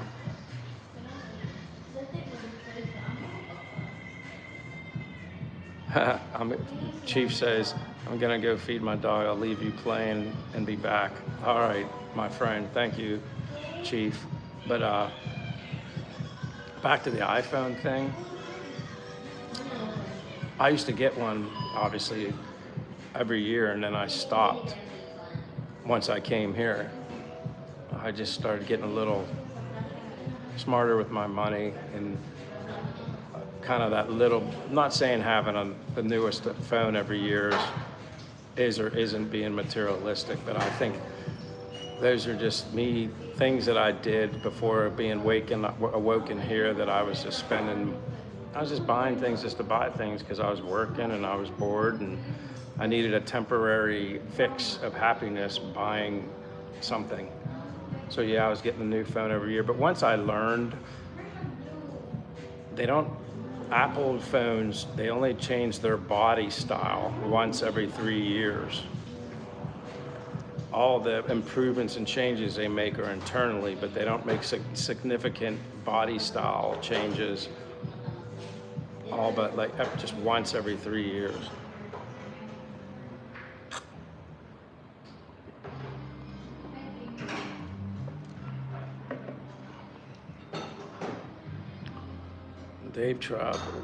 Mr. Dave says, I have Samsung S24 Ultra. It's like 1,000 new, not junk at all. No, I'm not saying I just remember, it's been years, Dave, since I held a Samsung phone. I just remember a friend of mine got one. It was like super light, and it just felt like this was years ago. Felt like it was a lot of plastic. I mean, I've had Samsung TVs, Samsung and Sony TVs, and I went back and forth on those, like for quality. I think I lean more towards a Samsung, but I have this as my power bank. I'm a big fan of this company. Let me see if I can hold it right. I'm a big fan of this company, Anchor. They make power banks, charging cords, the little cube for when you charge, and like they charge your phone much faster. I'm a big fan of Anchor. They have the little Bluetooth portable speakers. I'm a big fan of Anchor products. But this power bank is like magnetic right to the back. It's kind of thick. I don't know how it is compared to the Apple brand power bank, but this Anchor one works really well. It's heavy. Sometimes I do just leave it on the back of my phone, but uh-oh. Philip says, yes, Samsung is good, but I prefer iPhone. Yeah, it's kind of the way I am. I'm just used to iPhone. Like if I went to Samsung, I'd have to basically, I don't know, it's like a different style. Like I'm so used, but I guess everybody's apps and apps. Like I said, I haven't even looked at a Samsung, actually seen someone use a Samsung phone in so long, so I wouldn't even know anything about it. So I can't even really give an opinion on it other than years ago. Um, Che saying, when I get back, can I meet you there at BFC? I guess so. Um, you can do whatever you want, Che. I don't know what you're coming here for, but I saw you send me messages, but I can't really check them in the middle of the live stream. I have my 6 friends here, or now it went down to 5. Maybe Che was one of the 6. I don't know. Oh, Philip, I'm at a coffee shop right now. I needed my first coffee in the morning. It's called But First Coffee. It's right here in Dumagetti. See? It's a nice place. I like it here. This is the one place where I have a lot of friends that work here. One of the places is like home. Even when they had their Christmas party for their employees only here, they were closed the one day, and I didn't know they were closed. They had the Christmas party. It was either, I think it was before Christmas. So I kind of looked in, and they invited me into their Christmas party. That's how nice they were. Like I was with the owners and managers and employees. I was like the only person in here that was a non-employee, only foreigner. So it was really nice that they've always made me feel at home here. Not only in the coffee shop, but in the Philippines also. They've always been so welcoming here in Dumagetti. That's the one thing, for my experiences. Yeah, I mean, I know other people could tell you that they don't like Dumagetti, and I've seen other people. I've even gotten comments on my videos where they said I was making a mistake by coming here back to Dumagetti, and then I just kind of. But this person also had like 12 years experience being to almost every island here that you could possibly live at, but I was nice to him. Like, even though he said I was making a mistake, I just said, well, I can only compare Dumagetti to Bacolod. Those are the only places I've actually lived. I've been to Sikihor, but I didn't live there. Visiting a place for like a vacation trip is a lot different than actually living somewhere. Now, had I just visited Bacolod for a short trip vacation, I probably would have learned sooner that this isn't somewhere I could live. I probably would have enjoyed. Bacolod just has like, to me, it's just about restaurants and that kind of stuff, and malls. Well, what do I need malls for? I'm not buying anything. Like, the only thing I buy that costs any money, like that are expensive, are my shoes. Because I do a lot of walking. My power bank, my phone, and my glasses. But clothes. Like, I had a lot of clothes I brought with me from back home. If I need T-shirts. Well, actually, this was from Gary and Leah when they went to Hua Hin, Thailand. I wasn't there, but they brought me a T-shirt back, which was awesome. You only need T-shirts and shorts, and my shorts are from back home. They're good quality. They're like Billabong, but I bought them years ago. I got rid of so many of my clothes. But the most expensive stuff I buy here,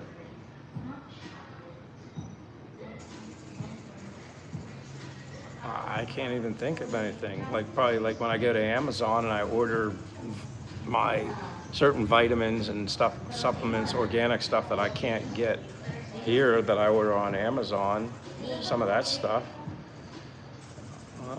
Cool. We got some. Philip said that was nice that they did that for you. Yeah, it was super nice. I mean, and a lot of people treat me like that.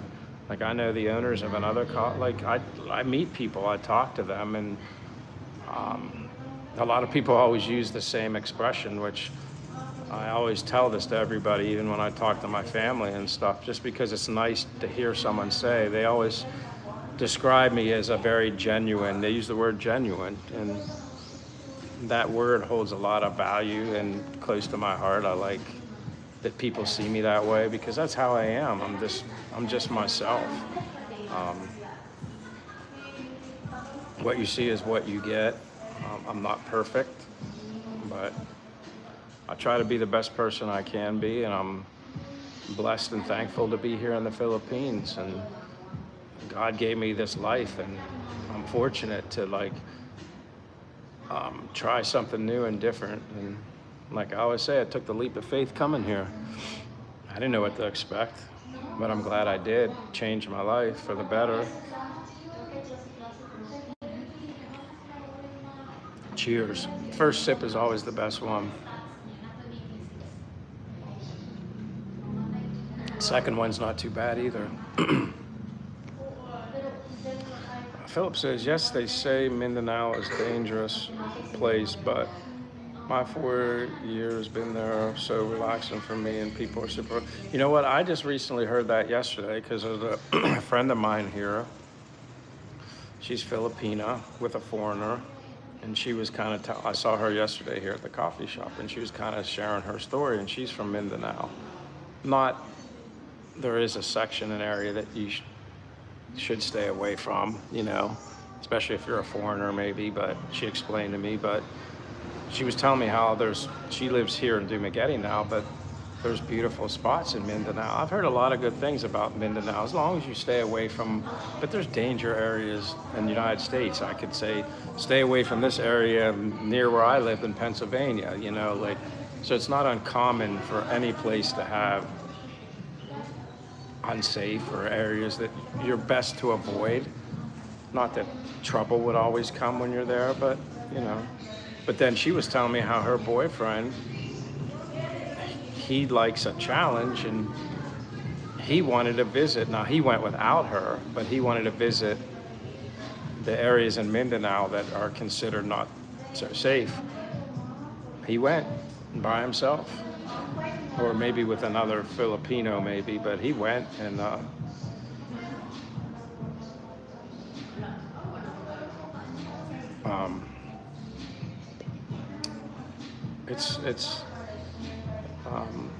it's really cool. Like he went there and he said he had no issues, but he snuck without his girlfriend. He didn't tell her that he was going because she said she wouldn't have wanted him to go.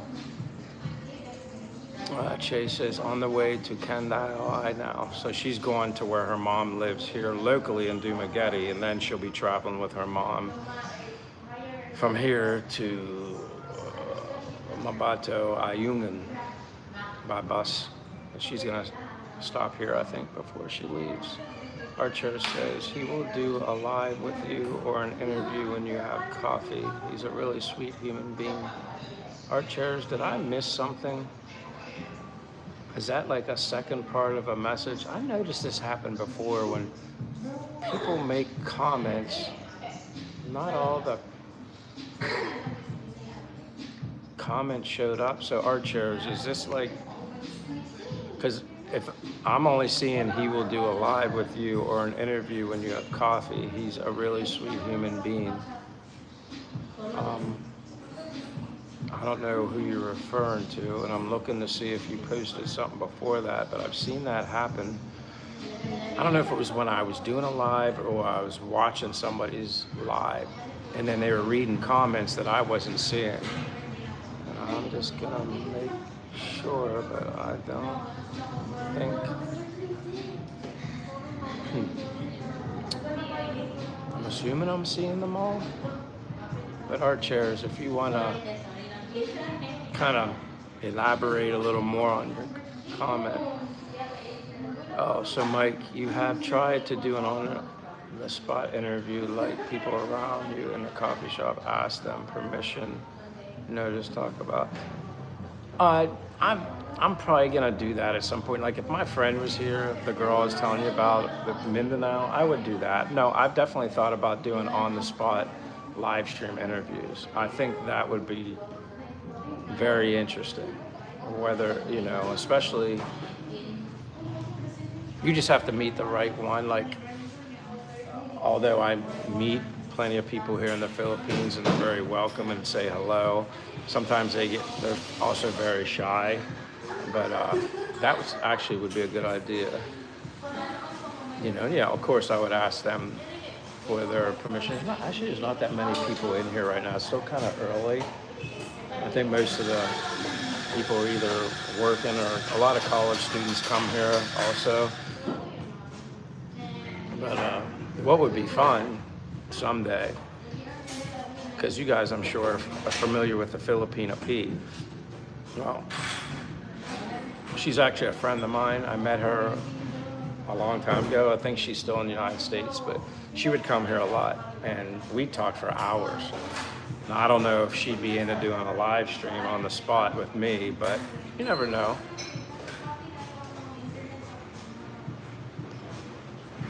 All right, let me see. Our chair says, not sure why it's not showing. I posted 3 times now.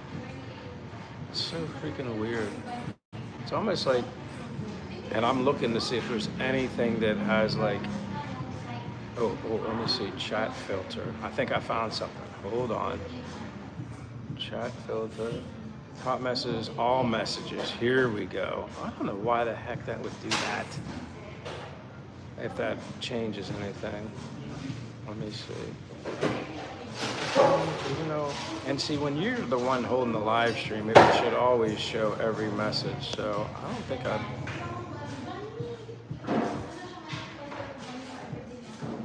Yeah, the only message I see from you, Art Chairs, is the one that he will do a live with you or an interview when you have coffee. He's a really sweet human being.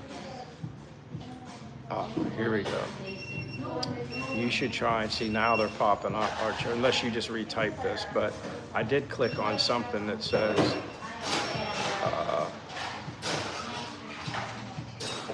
shows all messages. I'm gonna look at it again, chat filter. All message, so every message. Yeah. See, it has here all messages, show every message including potential spam, or top messages, which says show most messages with potential spam removed. Well, I guess I could always, let me see. So I apologize, Art Chairs. This thing must have a mind of its own. You should try and connect with Bud Brown. He's an OG Philippines guy. Do you know where, so I assume he lives in Dumaguete, Bud Brown? Philip says, remember the beginning of other things, you're good. Like, let's keep on with Ray and Gary. Yeah, I mentioned Gary recently. I wanted to, like, we've done like, I did a live stream collab with him from my apartment in Bacolod when he was there, but then all the other lives we would do together on his computer, but then he was able to set it so I could stream from, basically I was sitting with him on one camera, but the live would be going on my channel as well as his. But I said to him I wanted to do another one, like a collab thing like I've done with Ray. And he said he wanted to, but he's busy too, like, but his time window can be a little tough with his kids in school and stuff like that. And Leah was doing a live stream, his wife, this morning. I was on that, watching it for a little bit. I always support her channel and Gary's channel, and they've done a lot for me. They've been great friends. They're the only thing I miss from Bacolod. I miss them. I don't miss Bacolod, I just miss them. So we'll see when we get together again. I'm sure I won't be traveling to Bacolod anytime soon. That's so far, unless it was by car. I'd do it. Bus, no.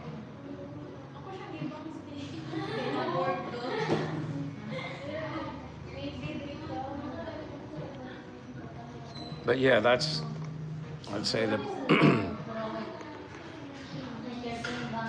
yeah, I can't think of one thing other than the people that I've met in Bacolod. I had another couple good friends, like that I only talked to when they were working in the Starbucks. And then I had another friend, her name was Jen. She worked at like a small private-owned coffee shop called Cup Fe. Instead of Cafe, it was Cup Fe Maria. Nice little you wouldn't even know it was there when you walked by it, but she became a really good friend. So I miss her because, like, you know, she had another friend. His name was Michael, same age as me, from the same state of Pennsylvania as me in the U.S., and he's supposed to be coming, I think, November. I think so, soon. But it was just kind of ironic because a foreigner that she was good friends with, she's Filipina, but he was from U.S., same age, same name, not the same birthday, but it was really cool. And had I still lived in Bacolod, I was going to meet him. But she had mentioned that she would like to bring him down here to Dumaguete to meet me. Hello. To meet me and Che and hang out. But he's only coming from the United States for 2 weeks. That's a long trip to only be here for 2 weeks. I'm glad I stayed. Scheduled to stay 2 months when I first came here, but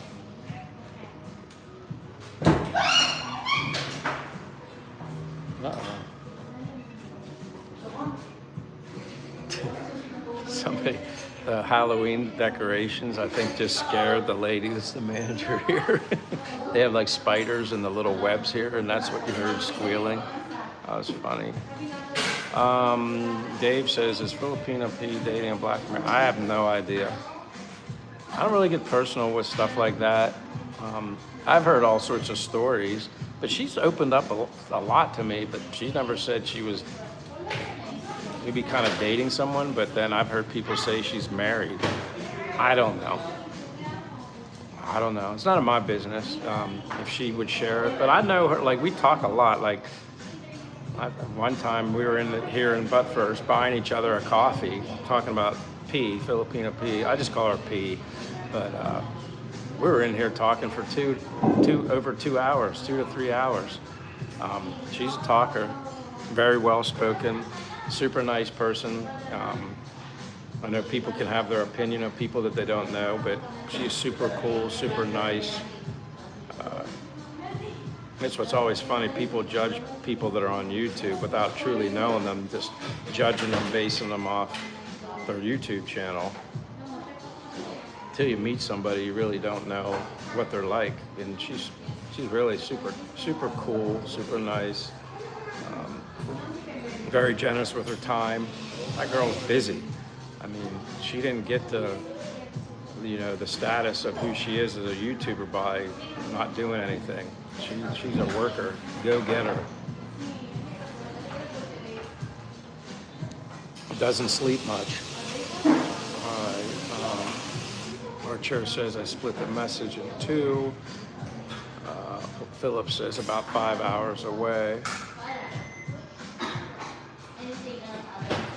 Philip says it's funny they look at you, pull behind you in the little area. I don't know what you're referring to, Philip. You talking about like people behind me, maybe?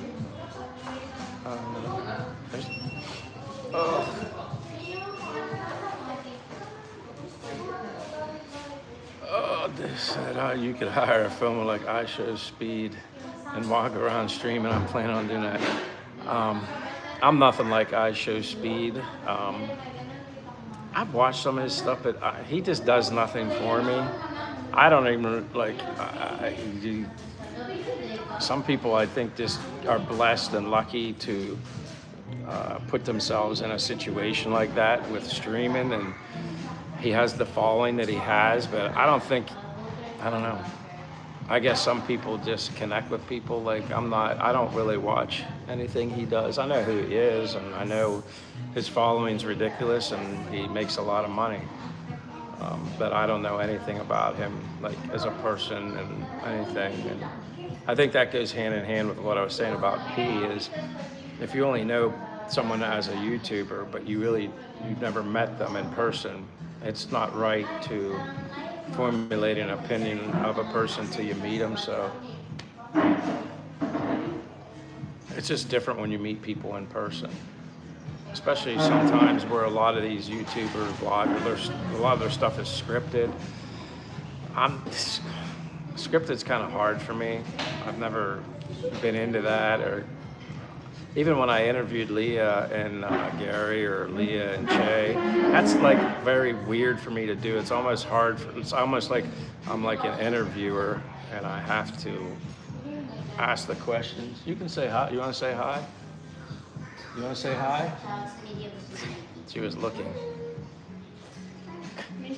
You can say hi. I'm just on a live stream. You can say hi. See you. But what was I saying? Yeah, like until you get, like for me, I'm just not good at the acting, the script. And when you're an interviewer, you have to kind of think about what you want to ask. And I guess I could just do it off the cuff and not think too much about it, but I feel like I get stuck having to think. Where I would be better off, kind of like Dave had said, or any of you guys have said, like, not so much, it doesn't even have to be a live stream, but like if I just met random people and just said, hey, could I ask you a few questions? You mind being interviewed about this, this, or this? And just ask them random questions and interview them. Yeah, I would like doing that, and just right off the cuff, like natural. I don't even need to have the camera on me when I'm interviewing them. I could just ask them questions with the camera on them. You know, I would definitely need my microphones though, but that's something I've already thought about doing it. I actually want to go around interviewing Filipinas and just ask them their opinions on foreigners or dating foreigners, stuff like that. I think that would be fun.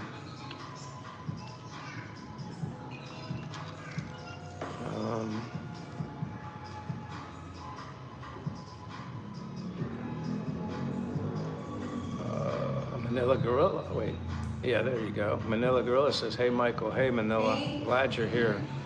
Maybe you're gone, I don't know. This count of people says 2. I think my live's gonna be, oh, now it's up to 5. Anybody's here that hasn't said hello, say hello or give a thumbs up. I'd greatly appreciate it. But hey, thank you for being here, Manila. If you're another supporter, like I'm always thankful for, like you see all the common people that are always loyal, like, and you guys don't have to do that. You take time out of your day. So, Philip says, yes, people that other people convince them to judge other people in the way they judge. Yeah, it's like until you meet them, you just don't know. And I'm guilty of that myself. I mean, I've learned so much here in the Philippines, that makes sense, to just be the best version of me. Because you can have an opinion of somebody on camera, but until you actually meet them for real, a lot of these people are completely different than what they are. They're better. Not that they're bad to begin with. I probably wouldn't watch them if they were had bad intentions. But Dave Traveled says, I've been in Southeast Asia for 3 years. I love Africa and other parts of the world, but it's so cheap to live and travel around here. True. Unless you're rich, why not? There's so many beautiful things to see here, and less expensive. So yeah, I agree with that. I took that into account before I came here. I wouldn't have been able to retire this early hadn't I come here to this location or somewhere in Asia. If I was still living in the US, I'd still be working. Philip says, I mean, on the other side of the wall behind you, there's little openings. I'd seen a couple of the girls just keeps looking, and yeah, you must have sent this before they walked out and left, but yeah, they were checking it out, seeing what was going on. Yeah, you get that, and that's another thing I like that's different here compared to Bacolod. When people see you vlogging as a foreigner or live stream, they're so eager to be a part of it. They're like, it kind of makes them happy that you're vlogging, doing a live stream here in their country, if that makes sense. At least that's the impression I get. I could be walking by making just a video, not even a live somewhere, and people want to be in it. They want to show themselves. It's like they're proud. And I had that happen a couple times in Bacolod, but not as much as here. Actually, Speed was in Bangkok last week. I managed to touch his arm. Uh, yeah, yeah. I mean, I can't even imagine what it would be like to be in his position. I show Speed right now. I mean, good for him.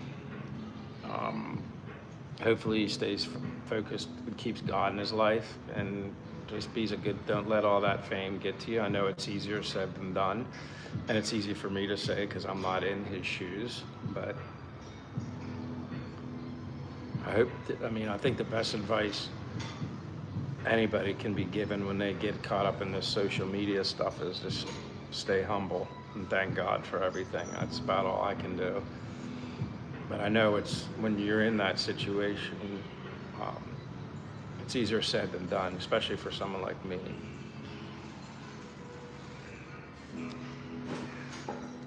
Um, Philip says, that I like about you, Mike and Ray. You guys are just simple guys to do whatever it is to make it happen. Well, I'm not necessarily trying to make it happen. I mean, I don't know how you define make it happen, but I think when I had the thought of doing this YouTube thing from the beginning,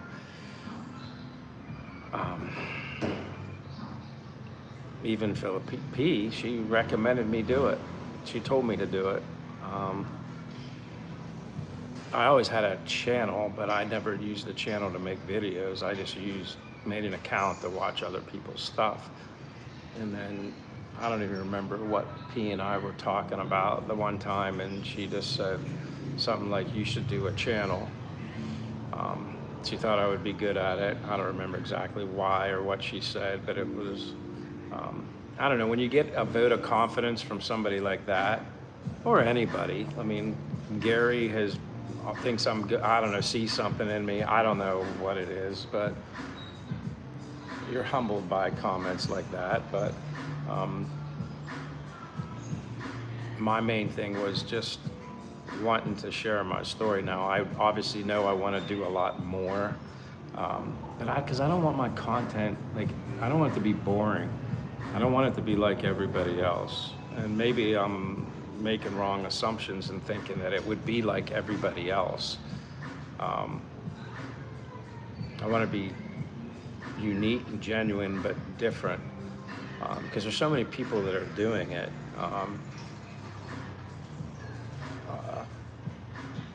I just want mine simple. Live streaming, I don't know if that's like my main thing, but I do want to incorporate it in my channel, because I'm trying to grow it. And plus I want to have like people that are friends, like a community of people that either are here or are thinking about coming here. Because that was one of my biggest motivations from the beginning, is I was inspired to come here because of other YouTubers who became my friends, and they actually helped me get me to this point. There's so many people I could thank that are YouTubers who I never thought I would become friends with.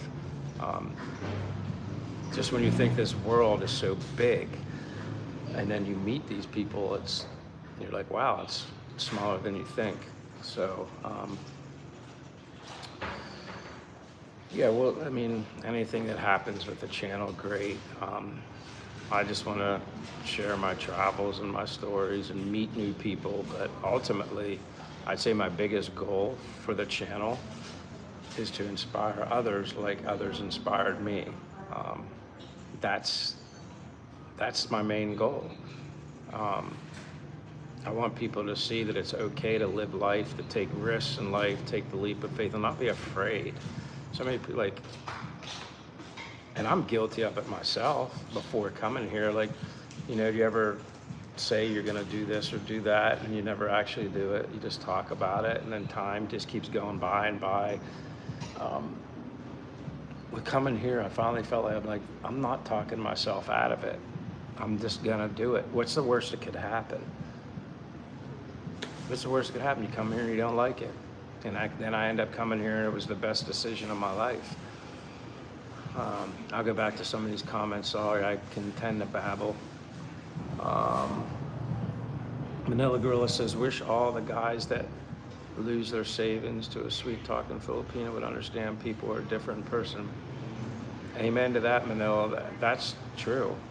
I mean, lesson learned myself. I mean, a lot of us only ever go by what people tell us, or their judgmental mindset kind of like gets trickled down, shared onto you, and then you have like this, I don't know, opinion of people, then you shouldn't have it until you actually meet that person and know them yourself. And again, not everybody's going to relate with everybody.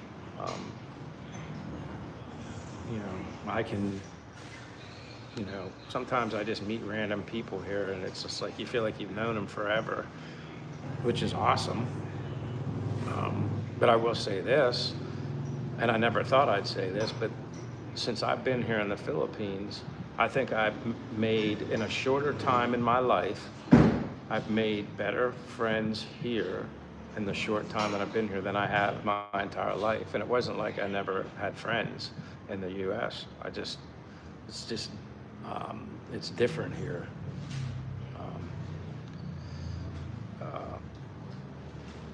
It's like you had this home and you never realized you had it, like a second home, you know. I always felt like there was a reason, something was pulling me to come here, other than just my own, you know, instincts and excitement to try something new and different. But I did it. I could have very easily talked myself out of coming here, but the best thing I did was talk myself into coming here. Kept a positive mindset. I don't want to be that guy sitting around someday saying, I wish I should have, could have. You know, I don't want my end days to be thinking about all the things I wish I would have done or tried. But yeah, I agree, Manila. Philip says, hi again. Philip says, me too. I just made it to watch others. And I respect that, Philip, that you're here, that you give up your time. And that's great. Frumbly Bumbly, I think I remember your name, because I liked your name. If that's the Frumbly Bumbly that I remember, and if it is you, or if it isn't you, I'm glad you're here, and always give a thumbs up. And I assume Frumbly Bumbly, you're already a subscriber, but if you're not, please subscribe, or give me the thumbs up anyway. Would it be easy for me to go out there and open up a burger spot? I'm not gonna say it would be easy to do it, but I know you wouldn't have to worry about a lot of competition, in my opinion, only comparing Dumaguete and Bacolod. Because if you can somehow import, and this is just me guessing, or knowing, like at least the one place, two places I went to in Bacolod, and there's one place here that's really good, but it's so big here, and I'm not trying to veer off subject, but I'm trying to make a comparison. The one thing, there is a lot of competition here in the Philippines is coffee shops. There's an abundance of them. So I kind of wonder sometimes how they all stay in business. But when it comes to a burger spot, there's not many. And it comes down to the quality of the beef. That's what it comes down to. Because a lot, like, I'd say the one here and the two burger spots. One was called in Bacolod called Charlie's. He made smash burger. And then there's another place called Gunny's. He's former military, American military, married to a Filipina. He has his own burger shop. Now he mixes his beef. I don't know where he gets it, but its quality's really good. And then he seasons his beef. He can make regular thick ones, or he makes smash burgers. Between Charlie's and Gunny's, those are the two best ones I tried in Bacolod, Philippines. But there's not many. Now there's people with burger shops, but the quality of the beef and like whatever they're mixing it with, not what I'm used to in the United States. So in my opinion, Frumbly Bumbly, you wouldn't be, if your burger place is quality is better, I think you could succeed here. I don't know all the ins and outs of leasing out a building or anything like that. But here's the thing though, when you're here, you're gonna meet business owners, Philippine locals that own businesses, that maybe you could go in business with them and they could show you the ins and the outs, do all the paperwork related stuff because they're from here, or you can research it yourself, that's fine. But one thing I've learned is I've met a lot of owners here, so if that was something I was ever considering, I wouldn't be like a fish out of water trying to figure out what to do. But yeah, Frumbly Bumbly, a burger shop, there's not many of them good quality. There's not many great quality pizza places. Anything American food, like I said, they have them.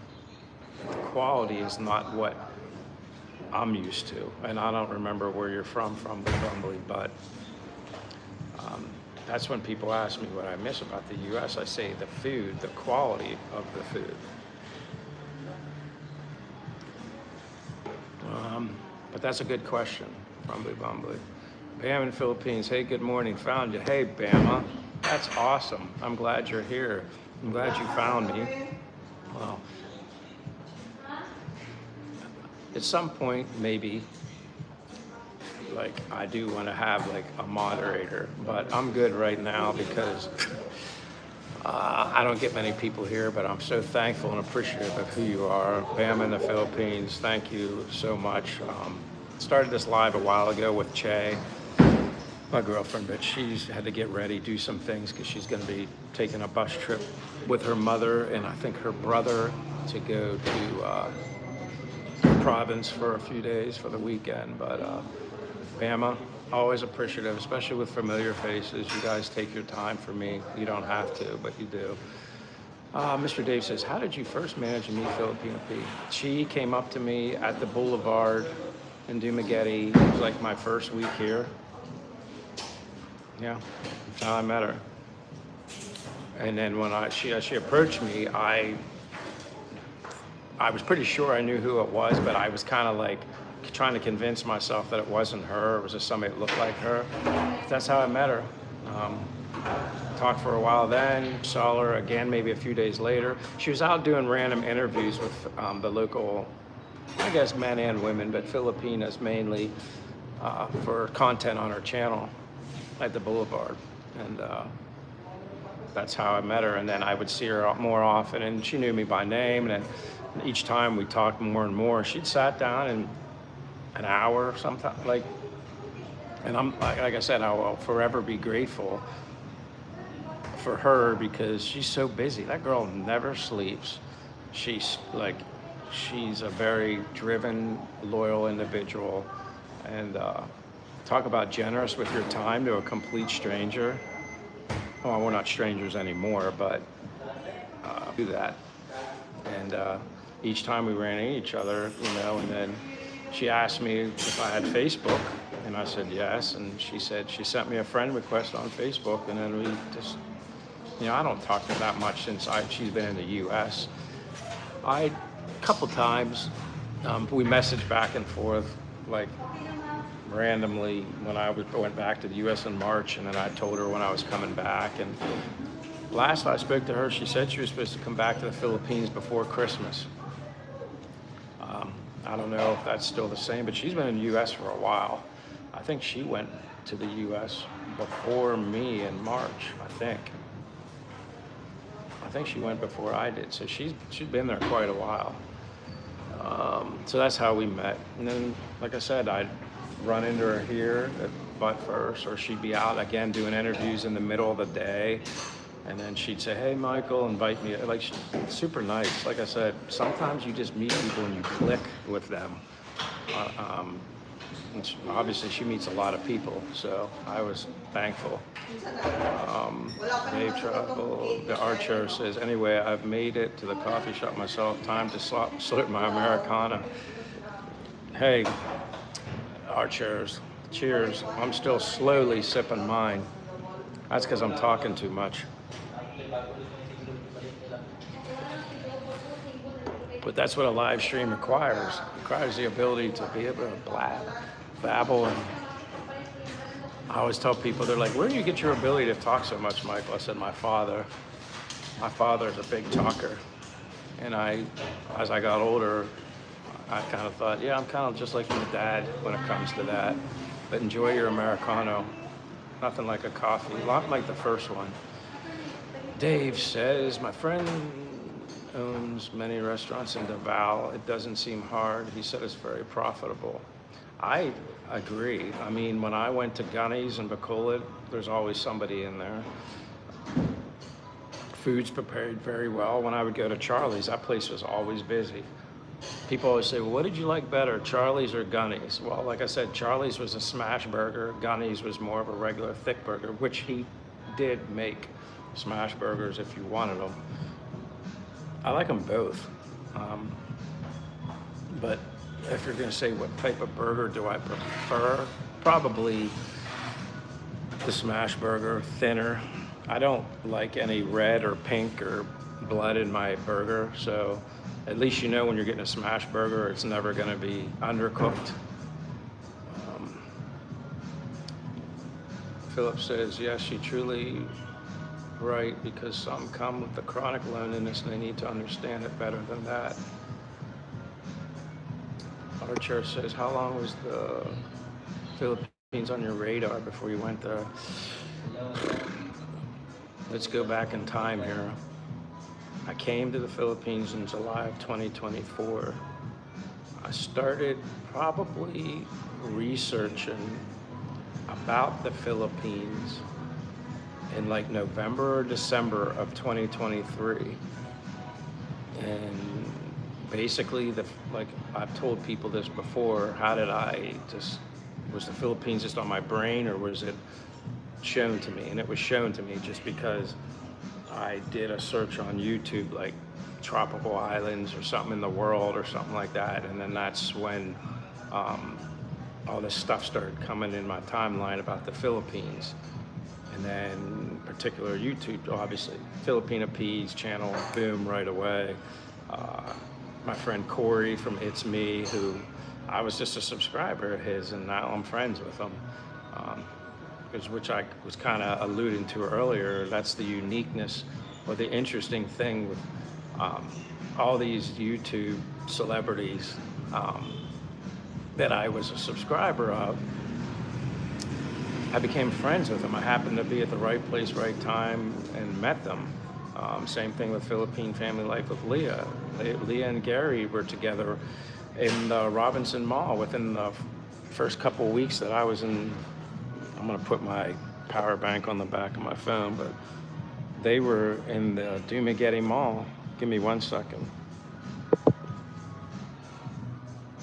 right, they were in the Dumaguete Mall within the first 2 weeks of me being in Dumaguete. And then I recognized them, and then I just kind of approached them. They said, hey, I know who you two are. And then we just started talking for they graciously gave me 20 minutes of their time. And then that's how I became friends with them. So backtracking, so November, December of 2023, and January, somewhere in January, February, I started commenting and messaging Corey from It's Me. I was watching Philippine Family Life with Leah, but I never reached out to them.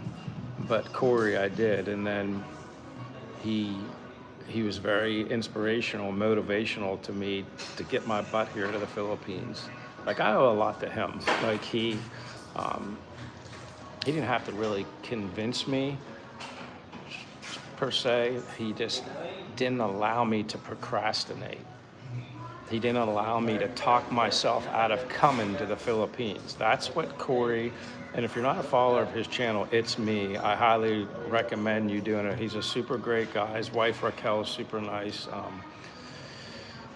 Hopefully you get to see him soon, but I would definitely check out their channel. But he was very instrumental in not allowing me to procrastinate or talk myself out of coming to the Philippines. I owe Corey all that. And then I always had a passport, but my passport had expired. So he's like, you got to renew that. He was always on me. He was on me like a best friend. He was on me like a person that I'd known all my life. He didn't allow me to he didn't allow me to not come. Like he just like, and then when I got the passport stuff taken care of, then he's like, all right, you got to get your ticket. And I wasn't sure when I couldn't come. And this is like January or February of 2024. Because with working, I was working and I had a house and all this stuff. Well, finally, it was like maybe April of 2024, I settled in on, I was like, all right, this is when I'm going to the Philippines. I picked July. It was the 9th or 10th or something like that. I just got my ticket. Once I locked in my ticket, I knew there was no turning back. That's the best decision I did. And I didn't have that thing where you can pay extra so you can get your ticket refunded if for some reason you can't make it. I wasn't going to allow myself to talk myself out of, or give me an easy out to not come in here. So then I was locked, and then everything kind of fell in place. Again, I had a house I wanted to get rid of. I got lucky and was able to get rid of my house before I came to the Philippines. I was thinking that was something I'm gonna have to worry about after I came back. And so like within a month before I had to come to the Philippines in July of 2024, I got all out of the house, so much junk. That's a whole other conversation for another time, when you realize owning a house and all you do is fill it with a bunch of junk. I'm so glad I don't have much stuff left. Anything I have left is a little bit of stuff in a closet in my parents' house back in Pennsylvania. Crumby Bumby says, it is me, good seeing you, my man. Hey, thank you. Again, as always, hey, if anybody hasn't subscribed or thumbs up for my channel, I'd greatly appreciate it. And if not, that's okay too. Manila Gorilla said, I talked myself into it as well. I was fighting to keep some things going here until I asked myself if it was worth grinding myself into the ground to save a lifestyle I don't have time to. And again, to connect to what your comment, Manila, it's like, if I was still living in the US, I'd still be working. Simple as that. So if I think about it and I reflect on this, which is kind of cool, from July of 2024 was kind of like when it all started for me. Here I am, almost November, but October of 2025, because I turned 55 in April and I was able to do my pension for retirement. And I knew it was more than enough to keep me going here in the Philippines. And if I was still in the US, I'd still be working. Then that's the life I didn't want to have anymore. And Corey laid it all out for me. I mean, I don't even know if he's 45. Corey from It's Me. He's been here for how many years? He was in the military, he worked a job and all this stuff, but I don't know all the ins and outs and the details of how he set himself up to be here at such an early age. But yeah, he decided much younger than me that he didn't want to deal with that grind anymore. He wanted to live life, because I've seen so many of my friends that I worked with for many years that were a lot older than me. I saw them all get the retirement. They'd retire. One person in particular, he had to get knee replacement surgery or something, so he waited until after he was retired, or waited right at the end when he was ready to retire from his job. He got the surgery. Obviously, with any type of major surgery, there's risk for blood clots, and this was years ago, over 10 plus, maybe even longer than that. But I'll never forget this, because he worked very hard. Like, he was in his 60s. Got this surgery. You're always at risk for blood clots. Got blood clots, and he died shortly after that. He never got to enjoy his retirement. That was the first one. And then there was another guy that I worked with, older. Worked. He must have been 67 or something until he retired. Dead. I don't think he was even alive for more than a year. And there's another one. His name was Gilbert. He was worked the same position as me. He was in his 60s, and I don't know if he was retired for more than a year, year and a half. Dad, now I understand that that can happen at any time, and your time is your time, and fate is fate. But when I started seeing that kind of stuff, I think that always resonated with me and stuck in my mind that I don't want to be like that. Don't get me wrong, I don't mind work. I take satisfaction in doing a good job, and I've always had my whole life. But I wanted to be able to see and do things that, allowed me to do what I'm doing right now. Because if I was doing what they were doing, I don't know. I have no idea where my life would be, where my health would be. Yeah. So you didn't go back to the apartment. Well, you have to go back to the apartment, right? Che's here, everybody. So you all have your stuff to go? Hey, yo. So you're already packed to go? Yeah. So so you just came from Callao, now you're going from here. Just leave it in the package, I don't want that. So you're going from here to the bus station right now. See, I'm letting everybody see. She missed me too much, she had to come back. Yeah, you can have some. But anyway, sorry, whatever I was talking about. We go back to that. But Che's just saying about, she had a package that we remember earlier. I was talking about getting isopropyl alcohol. You had to order it from Shopee because you can't go to a drugstore. All right, she's gonna go now. I'm gonna give her a hug. I'm staying here. All right, give me a hug. Come on. All right. Be safe. You want to finish it? Go ahead. It looks like you are. You're thirsty.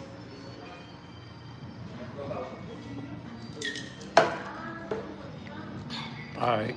Be safe. Let me know when you get there. I know you don't have a signal at some spots. I'm But... gonna connect the Wi-Fi, whatever. All right.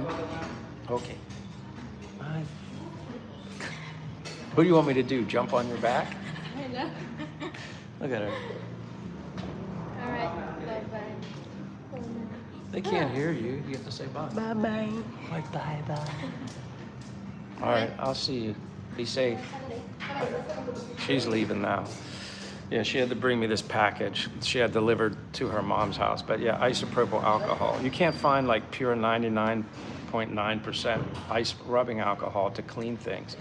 The only thing you can get here is 70% isopropyl alcohol with moisturizer in it. Well, you can't clean off things that you maybe put in your mouth with moisturizer. But anyway, I'll get back to this. Frumbly Bumbly says, I just want to flip burgers when I retire. Nothing wrong with that. And see, the thing about that is, though, you see a lot of these guys that are retired, that Americans here that have, or other foreign, not just American, they're not quite hands-on with their business, but they're happy. They're always there, especially the guy that owns Gunny's. He's former retired military. He's always hanging out there, a funny guy. So if you ever go to Bacolod and you want a burger, go to Gunny's, Gunnys. I think that's his nickname, but there's nothing wrong with that. But like Frumbly Bumbly, I think that's actually like kind of a good idea because there's not many of them. So the competition, especially if yours quality's better, I think your business could thrive. I wouldn't recommend owning a coffee shop here. There's too many of them. There's so many of them all over the place. On the beach would be better. Yeah, that would be nice. And then you think of nice beaches. I don't know if there's any beaches that have burger shops right near the beach. At least not here. X4Viver said hi. Hi, X4Viver, you look new. And I'm sorry if I got to your comment a little late and you've already left, but I appreciate you being here. And let us know where you're from. Give a thumbs up or subscribe to my channel. That'd be great. I'm actually on here longer than I thought I would be, but it's okay. I'll be by myself all day. Like I said, Che's on her way to visit her, with her family to visit her other family, her grandmother and stuff. But yeah, I always ask people to let me know where you're from. Our church says highly indivisible to open a business in the Philippines. You will need to have a Philippines partner. In many cases of Western people opening businesses, and the Philippine partner doesn't show up or do any work. Yeah, like unless you personally know that person, which I know the person that owns this coffee shop. I know the person that owns another coffee shop called Kohi. I know the business owner of a very, in my opinion, the best restaurant in Dumaguete, which I'm gonna do a video on that, a video, not a live stream. But I want people to see, this guy, Filipino, actually lived in the United States at one time. So I think he said Colorado, but he has a lot of cooking experience, and his restaurant has varied variety of cuisines. He's got burgers, good quality meat. He got pizza, good quality ingredients. He's got Philippine food. He's got, like I said, Italian. I don't know if he has Mexican or not, but like his salads, like if you want a good salad, he gets the best vegetables, lettuces, and everything that you can get. Everything's always super fresh. Now, by Philippine standards, by Philippine standards, it would be considered expensive. Is it somewhere that I could eat every day? Yeah, by myself. And I did eat there a lot. Like when I was not with Che, like by myself here, like I ate there quite a bit because it was always a place where I knew I could get a good salad if I wanted it with a burger or with pizza or whatever. What other stuff? I had Philippine food. I had pasta. Yeah, that guy. He has a lot. The name of the restaurant's called Estoria, Esturya.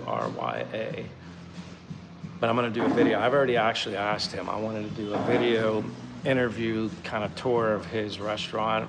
He's taken me into his kitchen and everything. I mean, his kitchen is so clean. Like, I wouldn't do it, but you could literally eat off the floor. People in our church says people in the West typically have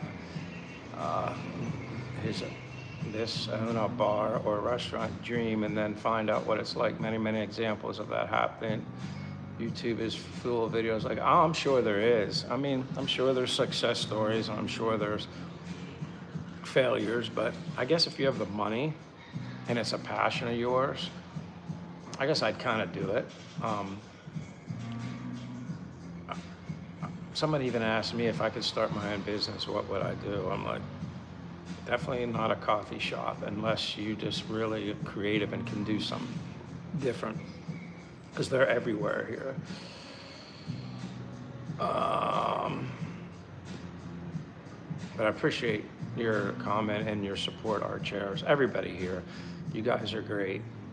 David, Mr. Dave, don't be confused by see now he looks handsome in his picture.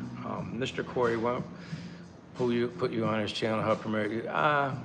We only talked about doing, like, he doesn't really do live streams, and that's okay. Like I said, I'm not expecting anybody to promote me. I like promoting other people.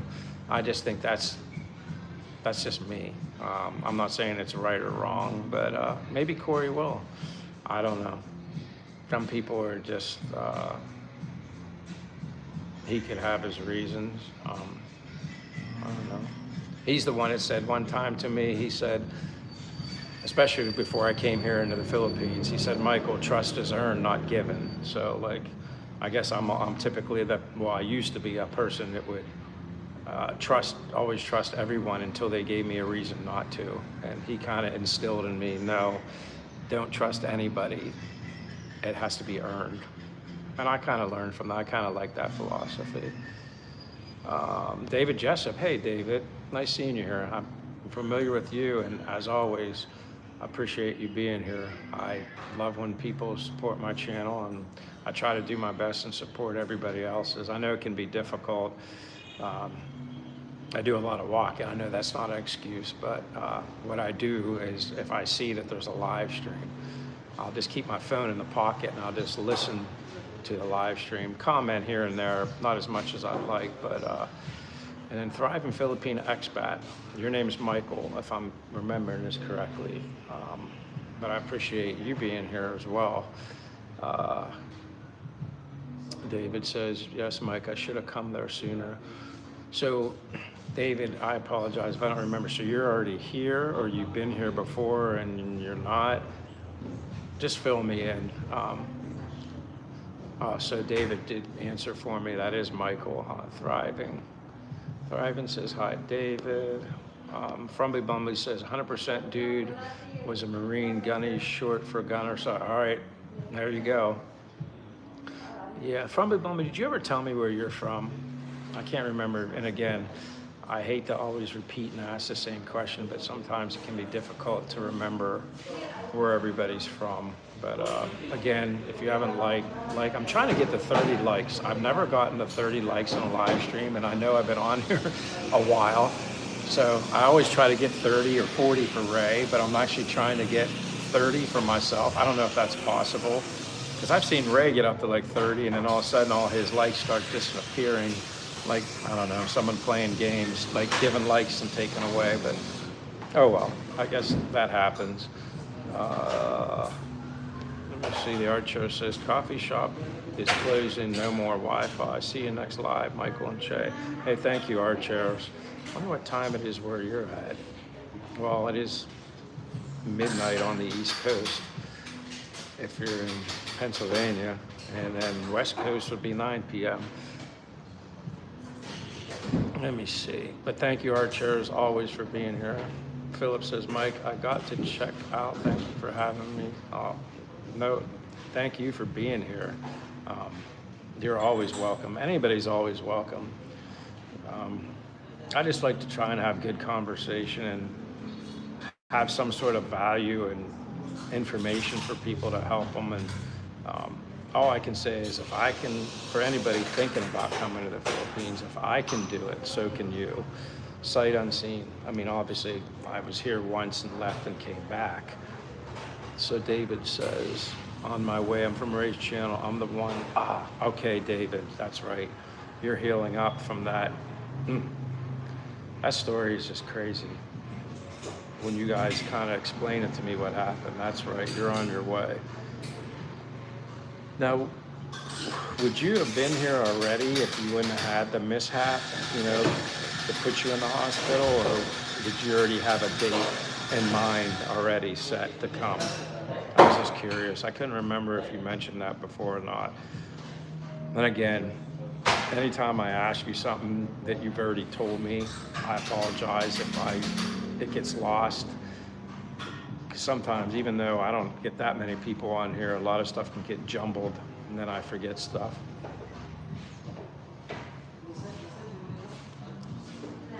But where's Michael? Michael from Thriving Philippine Expat. What's going on with you, Michael, Thriving Philippine Expat? I remember the last time, I forget, I was on a live. I think you were getting on a boat or something. You were going somewhere. I don't know if you're still in that location, headed that way, or surprised we haven't seen Ray today. What Ray's doing. I know Ray had some friends coming from in town, and I don't know if you were on his live last night, but he was, I'd say the alcohol got to him last night. Always entertaining. I mean, obviously anybody that knows me, I don't drink and I don't advocate it, but to each his own. I mean, it's entertaining to an extent for me, especially when Chief, which I think Chief might have left. I always laugh when Chief just says, Ray, I think it's time for a shot. It's funny. And Ray, he does a shot, and nobody had to tell him to take a shot last night. He was putting it back. Nobody has to tell me to take a shot of coffee or water or coconut water, but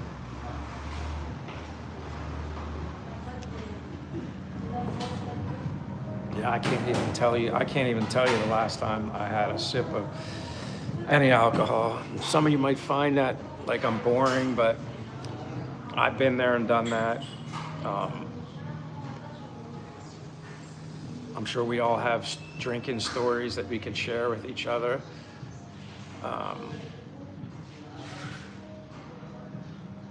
Sometimes I wonder, I did some stupid stuff. Not saying that drinking is stupid, but I did some stupid stuff that related to drinking and then getting into a vehicle. I'm not proud of. I was in my 20s, very young and dumb.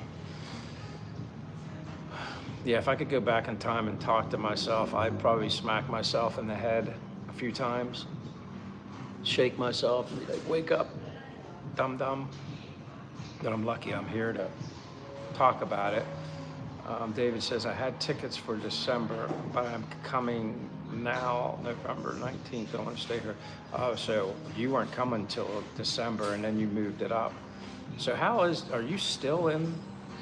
So, okay, you're still in the hospital. And do you have any idea when you're going to be able to leave and everything's going to be okay? Like you're healing up and you're on track, everything's good?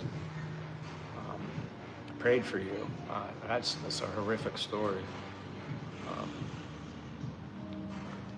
But yeah, I'm excited that you're coming. And you've never been here before either, if I remember correctly.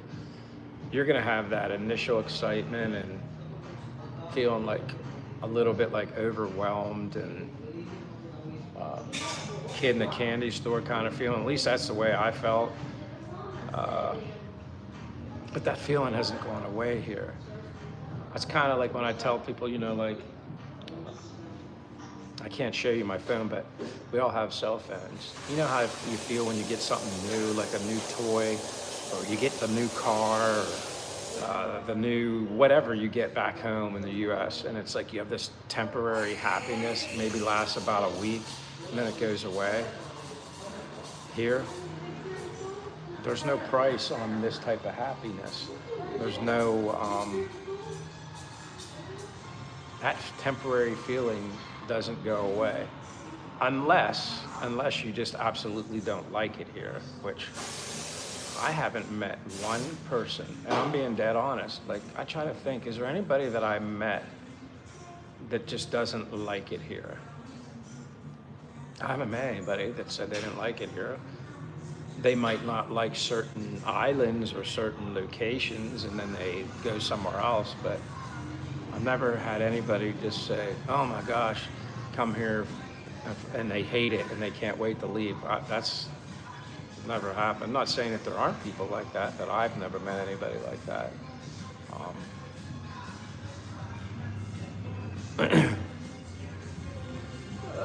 So David says, be out in 3 days. All right, that's good to hear. But how do you feel? Like, I know the doctors, you got to go by what they say, like 3 more days, but do you feel good enough that you could leave now? I'm not saying you should do that. I'm just saying, how do you feel? Like, you're ready for these 3 days to go by and you can get out of there? Chief's here. All right, Chief, you're still here. Amen to that. I know you said you had to feed the dog, but again, he's another one. Like, you meet these people through other channels and stuff like that, and then they just make the time. I don't know, that's just awesome. That's probably the best thing I like about a live stream. It's not so much, yeah, does it help to grow the channel? Yeah. But I just think the familiar faces and the newcomers as well, it's just like, it makes it fun, keeps it rolling, and obviously, what's the point of doing a live stream if there's nobody on here? So Chief says hello, David. Bam in Philippines says hello, Chief C. And this is what's cool. Like, you guys all recognize and know people. Chief says hello, Bama. David says, I have been there when I was in the Army for 2. All right.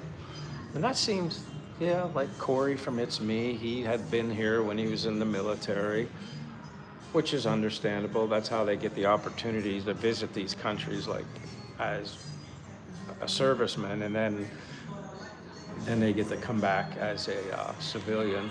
That's pretty cool. David says, I hurt, but okay. I have something. Well, then, obviously, then there's a reason why they're keeping you for 3 more days. Good hours and bad hours. Now, are you on any type of painkillers or anything like that right now? Or are you just dealing naturally with the pain? But I'm excited for you. Again, I'm sorry that you had to go through what you went through to put yourself in the hospital, and well, the situation put you in the hospital, and then, Yeah, that's coming quick. What did you say again? Um, November 19th. That's right around the corner. I remember that the closer I got when I first came here, it came quick. But then when I went home in March, before I came back here this year in June, it was dragging. Oh, at least in the beginning, it's like I couldn't, like, as soon as I got home, I was in the U.S. for one day and I already wanted to come back here. I noticed it's kind of wild. When I went home in March, after being here from July in 2024, when I went back to the U.S., the first place I landed in the United States was Denver. And I remember being in the airport. And right away, I knew I was back in the U.S. You know why? Just the demeanor on all the people that were traveling, their faces. You didn't see anybody smiling. That was the first thing I noticed. Nobody was smiling. Nobody looked happy. You might have seen some kids that were goofing off and having fun, but that's being a kid. But there was like nobody smiling, nobody happy, and that's when I knew I was back in the U.S. I was just like, I think right then and there is when I wish I could have just gotten on a plane and come back. Here you are in the Philippines, and people are always happy with a lot less. They're happy with nothing, and they're happy. And in the U.S., not everybody, but a lot of us have more opportunities and live a better life, or financially anyway. And you see less happy people. So it's like, that's why I kind of adopted the mindset, less is more. I mean, really, having less, I'm happier with less. I don't want to have to worry about anything, you know. I want to travel light out of a suitcase and driving. Let me see. Chief says, keeping you in my thoughts and prayers, David. Yeah, we all are. David says, no, I stopped all my pain medication. I control my pain. Meditation, good for you. That's what I would do. I guess everybody's leaving. Driving Expat says goodbye. Oh, you guys are saying bye to Michael. I don't even know if I ever, because I asked Michael what he was doing, but maybe he was just too busy. I just wanted to know what he was up to. And Chief says hello to Michael. Yeah, he was here, and I asked him what he was up to, because I know the other day he was traveling by boat somewhere. But I don't know, we're kind of dwindling on the people here. Maybe if I don't get an uptick, I might end it soon. I'm not sure. I don't want to bore you guys. And yeah, Michael, thriving in Filipina Expat. He's another one. I mean, I'm sure you guys are already subscribed. You guys all know him. But kind of waiting to see if anybody else shows up. Somebody new. That would help too.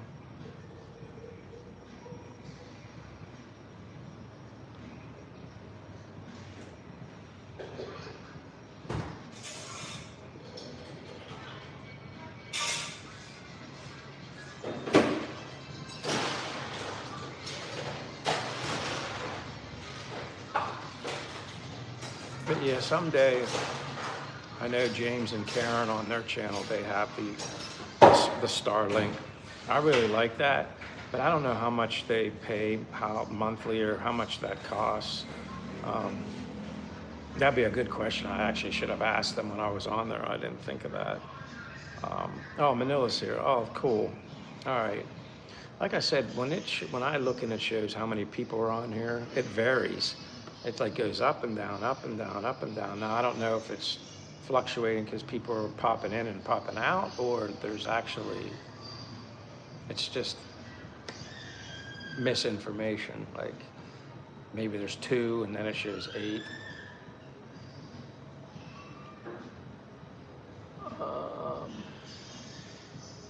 But thank you, Manila.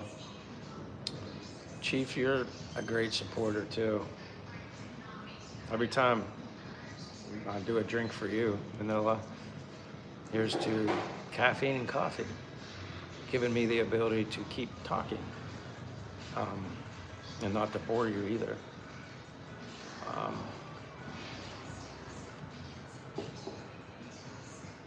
Here, I'll show you Manila.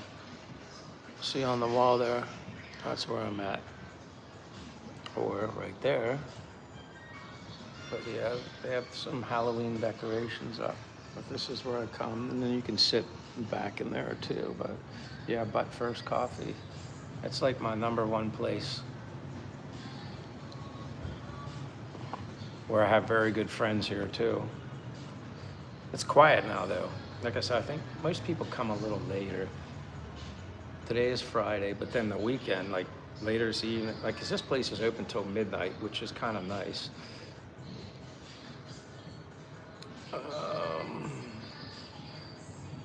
So David said Michael is still traveling, spending time with his family and friends. David says, hi, Manila. Manila says, hey, David, hope you're getting better. Amen to that. Yeah, Manila, like, I can't wait for my plan of the day to be coffee. The first one always, I guess it's kind of like what Chief would say with beer. The first one's always the best one, or first sip. But then maybe Chief would say the second one gets better, the third one even gets better when it comes to beer. I always like the first coffee for me. It kind of sets the tone. But like I said, the one I get's a double espresso, so I usually don't go more than 2. It affects my sleep too much. And when I drink coffee and then I walk, that helps burn off the caffeine, but I just gotta stay hydrated. That's the biggest thing here, I tell people, is hydration. That's because the humidity is so much higher, obviously how close you are to the equator, so the strength of the sun is stronger. But you just have to, I don't know, be smart, wear a cap. A lot of the places you walk, they're shaded, your trees and everything, unless you're right in the open in the boulevard. But again, my advice to everybody, if you're not in the hot weather, then the Philippines probably isn't for you. Or live in a cooler area, kind of like where I've never been, where Ray lives in Tagaytay.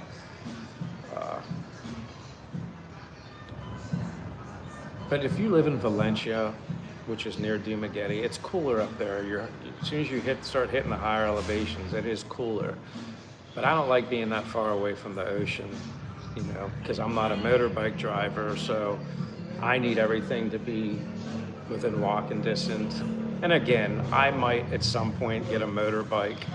That might happen. But for now, it would sit. I think the only time I'd ever use it is to travel, but for me, like if I lived in a province area or like Siquijor Island where there's not a lot of people, that would be the best place for me to learn. But my mentality is still the US traffic. So for me to come here and then I'd be thinking as an American driver in the Philippines, I think I could probably get, I don't know.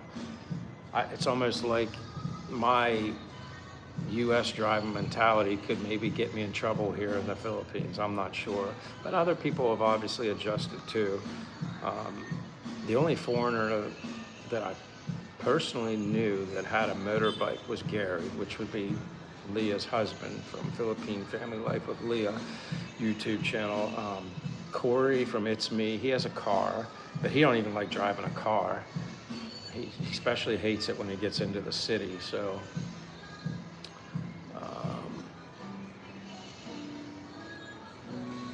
David says, I'm working on it. Manila says, I wish it kept me awake anymore. I can drink as much as I can, hold and take a nap. Yeah, see, not me. I think there's been times when I've actually had coffee and then I was surprised I was able to fall asleep, but I think my sleep was disrupted, like I would wake up more. And especially if I'm drinking coffee, I'm waking up having to pee, and I don't like waking up in the middle of the night to go to the bathroom, and normally I don't. I try to drink as much water as I can. um, to pee as frequently, not at night, but during the day, just because then I know I'm hydrated. It's so easy to get dehydrated here and you don't even realize it. And again, especially if you drink coffee, because the caffeine dehydrates you. So like I always have to like have the coffee and then chase it with water. But when Che was here, she drank my water. So I'm gonna have to get more. Um, Sometimes I wish I could sleep Manila like from drinking coffee, but like I said, I seem like I wake up more frequently when I do that. I like to be able to fall asleep, and I'll be lucky if I wake up once.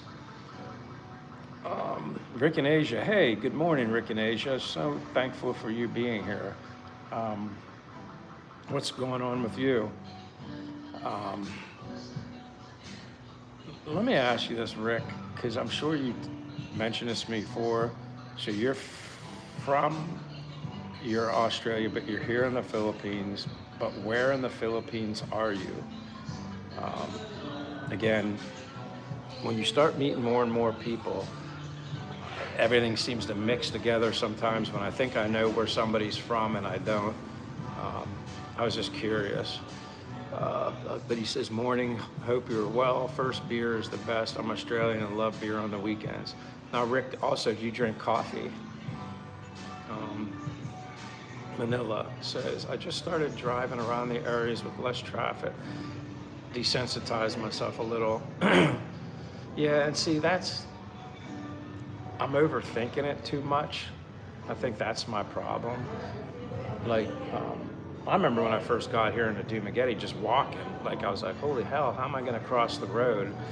But you kind of learn, at least in Dumaguete, it's much different in Bacolod. Like, people have like a sixth sense here, they have eyes on the back of their head. It's almost like they can pre-anticipate what the drivers are gonna do, walkers, but I know Mr. Dave has had this issue here, but I never do here in Dumaguete. And even when I'm with Che, people yield for me as a pedestrian here. I never have to I don't have to force myself in the traffic to get them to stop. I kind of take one step and they already anticipate that I'm gonna cross. Whether I do or I don't, they already have that safety thought in their head. Bacolod wasn't like that. Bacolod, to me, for a pedestrian, you're lucky you didn't get ran over. Much bigger city, but different mindset, almost like a road rage kind of mindset there. Not saying they were, but here, no matter where I'm at, I never have any issues at all. And I know Mr. Dave has mentioned the street right along the boulevard here in Dumaguete. Not me. I've seen the nicest, he mentioned one time SUVs, big, nice, fancy cars, and they don't stop. They stop for me. I don't know. I never had issues where I had to wait very long or felt like someone was going to run me over. Bacolod, yeah, I did. That's probably one of the reasons I didn't like it there either. Manila says, I'm sure it wrecks your sleep quality. For me, it does. Like some people, maybe it doesn't. And I can definitely attribute the coffee to it because sometimes, like, I've gotten coffee 4 or 5 in the afternoon, and it's a double espresso. Now, I could probably get like a single or like an iced coffee to manage it a little better, but I'm only going by when I did a double, and it was like 5 o'clock. Well, that caffeine from that double, that runs at least 8 hours. So 5 to 8 is like 1 a.m. Yeah, I'm all jacked up. My sleep, like waking up every hour and a half, 2 hours, I can't stand that. And then again, coffee dehydrates you, which makes you have to pee.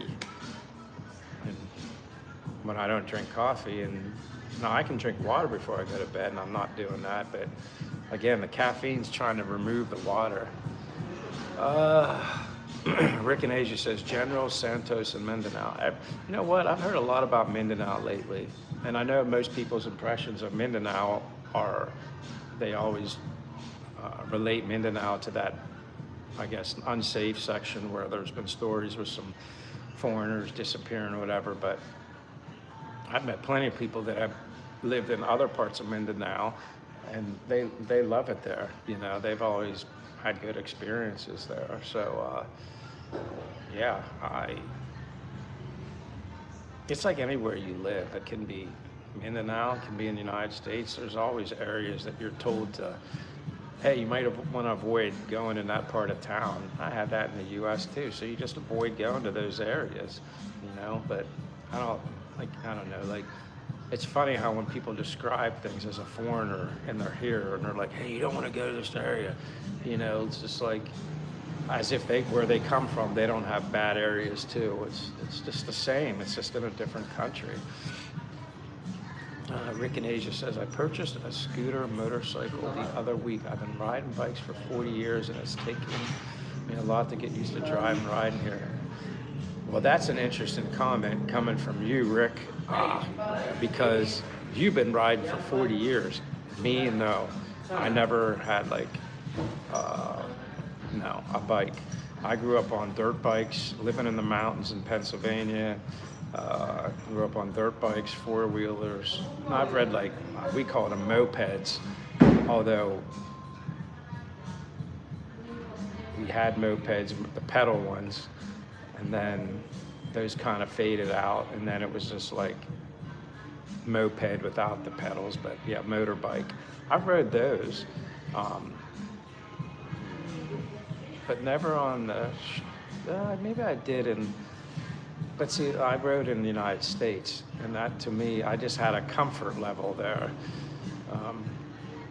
But that's interesting. You said you've been riding for 40 years and it's taken you a lot to get used to driving and riding here. I mean, so now I don't feel so bad when I say I'm somewhat intimidated as an experienced street bike rider. Like, I don't feel so bad. I don't want to feel like a party pooper that I'm like intimidated to learn ride a motorbike here, but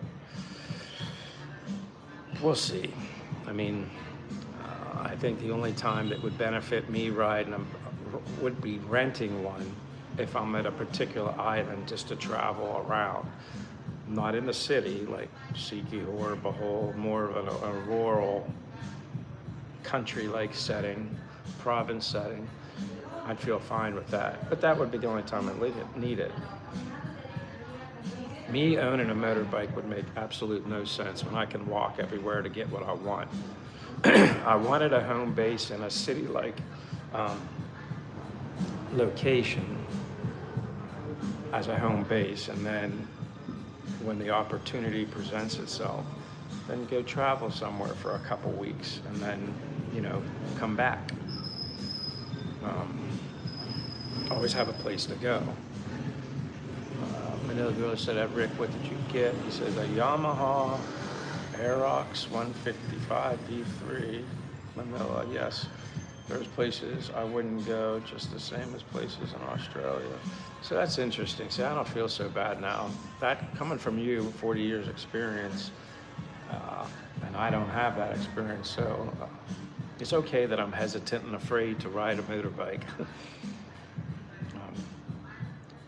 Like I said, my mindset is not of the way they ride here. I'd be following all the rules that are in my brain that I've been indoctrinated to drive as an American.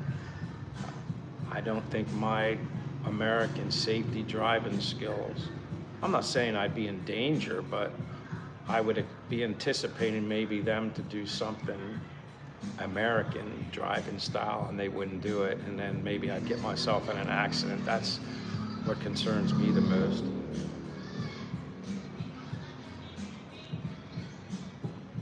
This is really cool. I never imagined I'd been on here for 168 minutes. Holy crap. So 60, 120.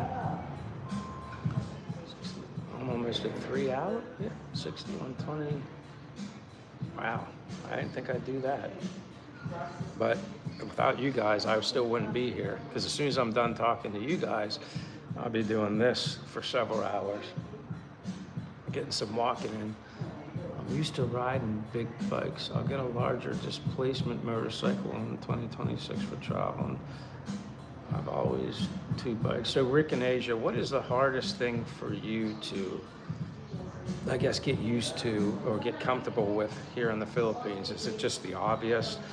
Just the total free-for-all driving style. You'll see people up on the sidewalks here. If there's like a jam, traffic jam, they'll just find ways to get around it. That means getting up on the sidewalk. That's what they do. I was just curious what your, I guess your issues you've had becoming comfortable riding here. Manila says, I wouldn't trust my brain to one of those cheap helmets they saw over there. Well, yeah, I'd be getting one of the more expensive ones, which, believe it or not, at least the foreigners I see, they go and buy the more expensive, looks like something you see on a motorcycle. And then I like the thing that kind of like the whole helmet piece on the side like flips up so you can get some air in and then pop it back down. It's not just the plexiglass shield, it's almost like the whole helmet lifts up. And I see a lot of people, those at least look expensive. But yeah, then you see some people basically wearing those helmets like a rollerblading helmet or a skateboarding helmet. You might as well not even wear one at all. And I'm okay with that too. If someone's okay with not wearing a helmet, that's their choice. I'd be lying if I said I hadn't, done a little, not here at home. I've been in like just in neighborhoods, riding my motorbike, moped without a helmet, that I wasn't out on the highway. Not saying nothing couldn't happen to me anywhere, but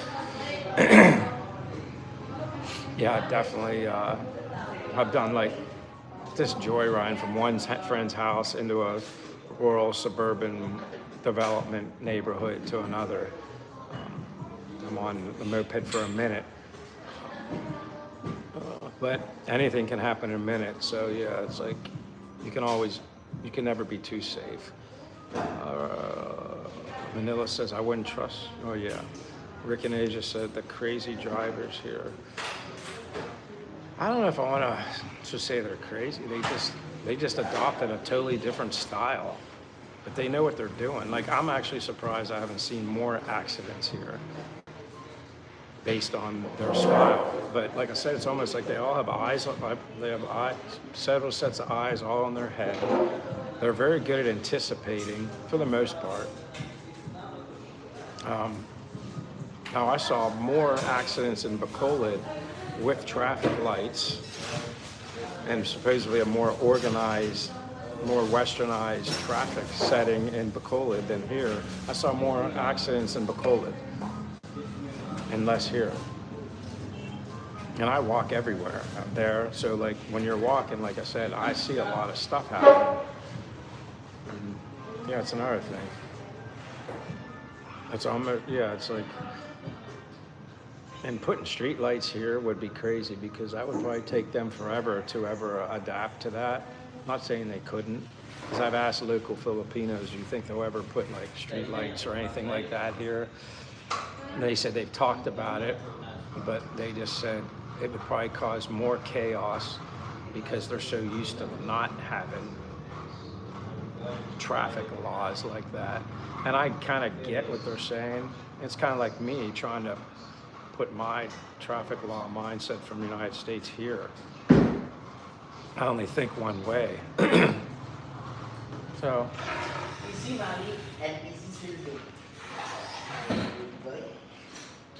But anybody that's still here, Rick, Manila, maybe you two are the only ones here. Or maybe some other people are just listening. I know Chief might still be here. David might still be here. Shows like 4 people, but I could be wrong. But anybody that's been here this long, I'm probably not going to stay on much longer because I'm probably boring you guys by now. You're definitely not boring me. I'm thankful you make the live stream worth doing. If you weren't here, again, what's the point? Rick says, they are the crazy drivers here, definitely. I have to say that locals can anticipate danger and what's around them. They can, and like I said, it's like a sixth sense. They just know. And I always joke with Che about this. Like, she doesn't ride a motorbike, and I wish she did. At least if she had the experience and she was used to it, if we ever needed to rent one and she had experience here, then she could just drive us, wherever we needed to go. And when I see a Filipina here on a motorbike, I always say I have a lot of respect for them, because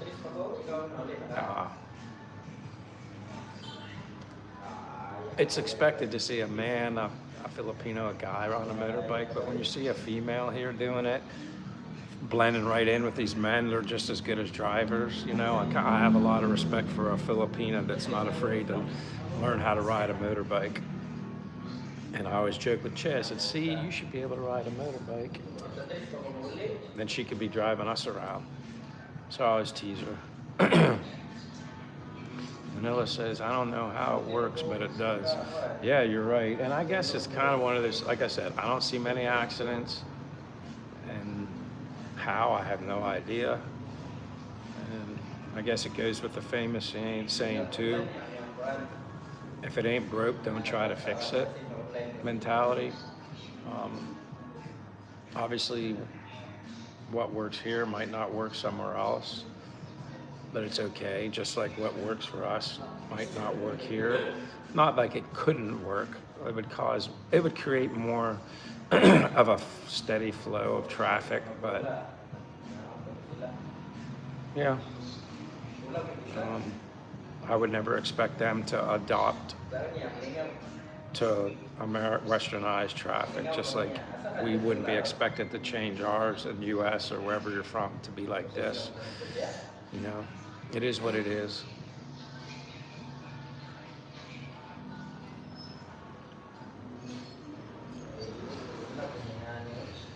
Oh wow, it just jumped up to 5 people. That's crazy. I'm still surprised Ray's not here, but he must be with his friends. Like I said, he had people coming from out of town, US, somewhere. All right, Rick in Asia says, have a great day, everyone. Must go. I'll be vlogging tonight and eating street food. Cheers. Hey, cheers to you as well. We'll be looking for your content. Me, myself, I gotta come up with a video of something soon, something simple. But as always, appreciate you being here, Rick. Your support means the world to me, and I can't say it enough. I know I sound redundant, but it's the truth. I don't know. If there's anybody else here that hasn't said hello, just say hi. Let us know where you're from, or give us a thumbs up. I don't know if I'm gonna hit 30. I don't think that's gonna happen. But 22 is good, but it could slip under 22. I've seen that happen on other Ray's lives where he's like over 30 and it drops. Louie's back. That's why the count of people went up. Louie always back to support. Yeah, I'm still here gabbing, Louie. I had, you know, for me, having 5, 6 people, that's good for me. I'm still new finding my audience when it comes to live stream. But thanks for being here. Someone just gave me up to 23. That's great. That'll always be my goal. Try to get to the point where I get 30 likes a live stream. And like I said, I think it just takes time to reach your audience. Same thing with your channel. Like certain videos I'll have that'll do very well, certain videos that do very low. It's kind of up and down. That's okay. I mean, whatever God's plan is, that's the way it'll work out. I'm thankful for my channel at this point and any of the support I get. The content is the key, at least for me, and talking to others and stuff. I just want to be myself, but yet be different, because there's a lot of competition here when it comes to foreigners in the Philippines, and I don't want to bore anybody. I mean, yes, you can have similar content, costs of things and stuff, because my experience might be different from somebody else's, or my opinion obviously going to be different. Plus, people are just different too. It's whether or not you connect with the people. Oh, I'm going to show you, Louie. This is the coffee shop I'm at. It's called But First Coffee. As you can see, the Halloween decorations, but yeah. But First Coffee. It's very slow right now. Normally it's a lot busier, but this is my go-to place. I know everybody that works here, know the owner, but yeah.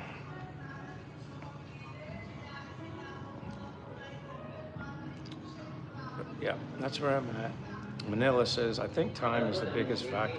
Yeah, it's time, or I wouldn't say with people that it's luck. I mean, I guess right place, right time, because I have seen other channels that started well after me, and their channel just blew up. And, you know, good for them. That's a great blessing to have, and it's cool when that happens.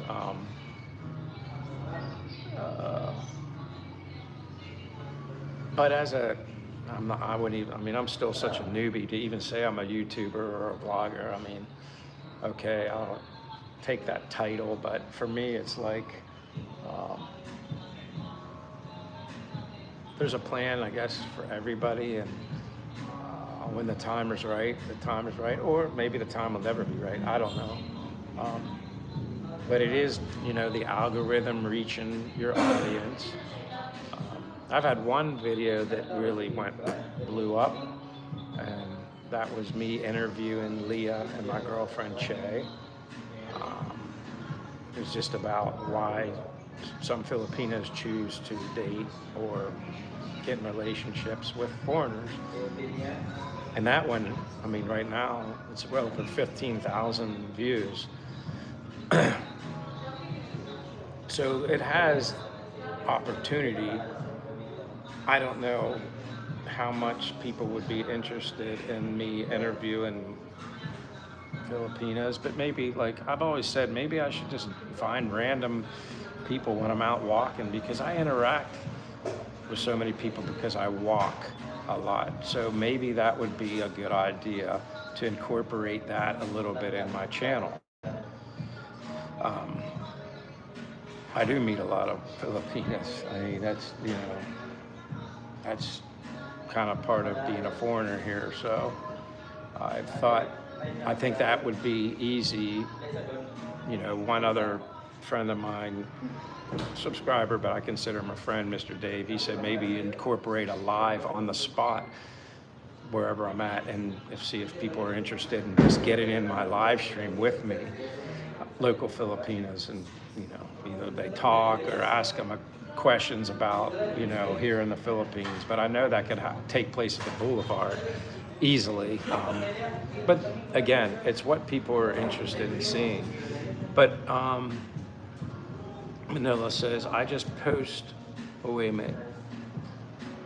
Louis says, looks very comfortable. Yeah, it is comfortable here. Aircon, great Wi-Fi, great coffee, great people, great environment. Like I said, right now, this place is usually packed. You can't even find a seat. But Friday evening, I think things will start going through the roof. But it is comfortable. I just post what I want to post. If nobody watches, that's fine. I'm done pleasing other people. Yeah, you kind of have to take that approach, that mindset, like not to taking it personal. Because there's people, you know, they can have a ton of subscribers, and their views are well below their total subscribers. Like when I had that one video that hit over 15,000 views, I only had like 60 subscribers. So when you hit like that with a low subscriber amount, I think that says a lot about your channel. But at the same time, I guess the algorithm, I don't really know how the algorithm works, and it finds your audience or something. But I agree with your next comment, Manila. It seems videos get a lot more attention when women are involved. That is, I'm not going to say that's 100% fact, but if it's not 100%, I'd say 99.9% is true. That's why I always joke with people and say, people aren't interested in looking at me. They're more interested in either some female I'm interviewing, my girlfriend, or random Filipina, and that's okay. That's fine. I mean, let's think about it. Most men, what do they look at? Women. So that's okay. Uh, that's why I thought I like to socialize with people. I like to meet people. I think it would be very easy for me to randomly interview people here in the Philippines, uh, especially if that's what people want. And I like meeting people. And there's a lot of Filipinas here that want to meet a foreigner. Um, that's another thing. And obviously, you get other people that say the Filipinos are only interested in money and all that stuff. That's a discussion for another time. Or with people that say that, I agree to disagree. Are there some? Of course, but that's the same thing that is at home in the United States. I mean, women are raised with the expectation in the U.S. that you need to have a man that makes a lot of money and can give you this particular lifestyle. And I always joke, and I mention my sister, my older sister, when she was little, she'd always say, and she didn't even have I don't think she realized that doctors made a lot of money, that she would always say when she was little, someday I'm gonna marry a doctor, someday I'm gonna marry a doctor. And you know the funny thing about it is, when she got older, and now, she's married to a doctor, an orthopedic surgeon. But that's okay, that was her choice, that's her, that's the life she wanted. That doesn't mean my sister was a gold digger or only marrying somebody for money. No, I've seen a lot of people that are rich, married in relationships, and they don't seem very happy. I just think, but it's my opinion though, like I don't know what's right or what's wrong, but to say that all Filipinas here are only after foreigners because of their money, that's kind of like a very direct opinion. Is it wrong that they might want to have a better life? No. They can still love someone and really have true feelings for someone, and just because he has a little bit of more financial stability, that doesn't mean that that's the only thing the person's after. And maybe there is.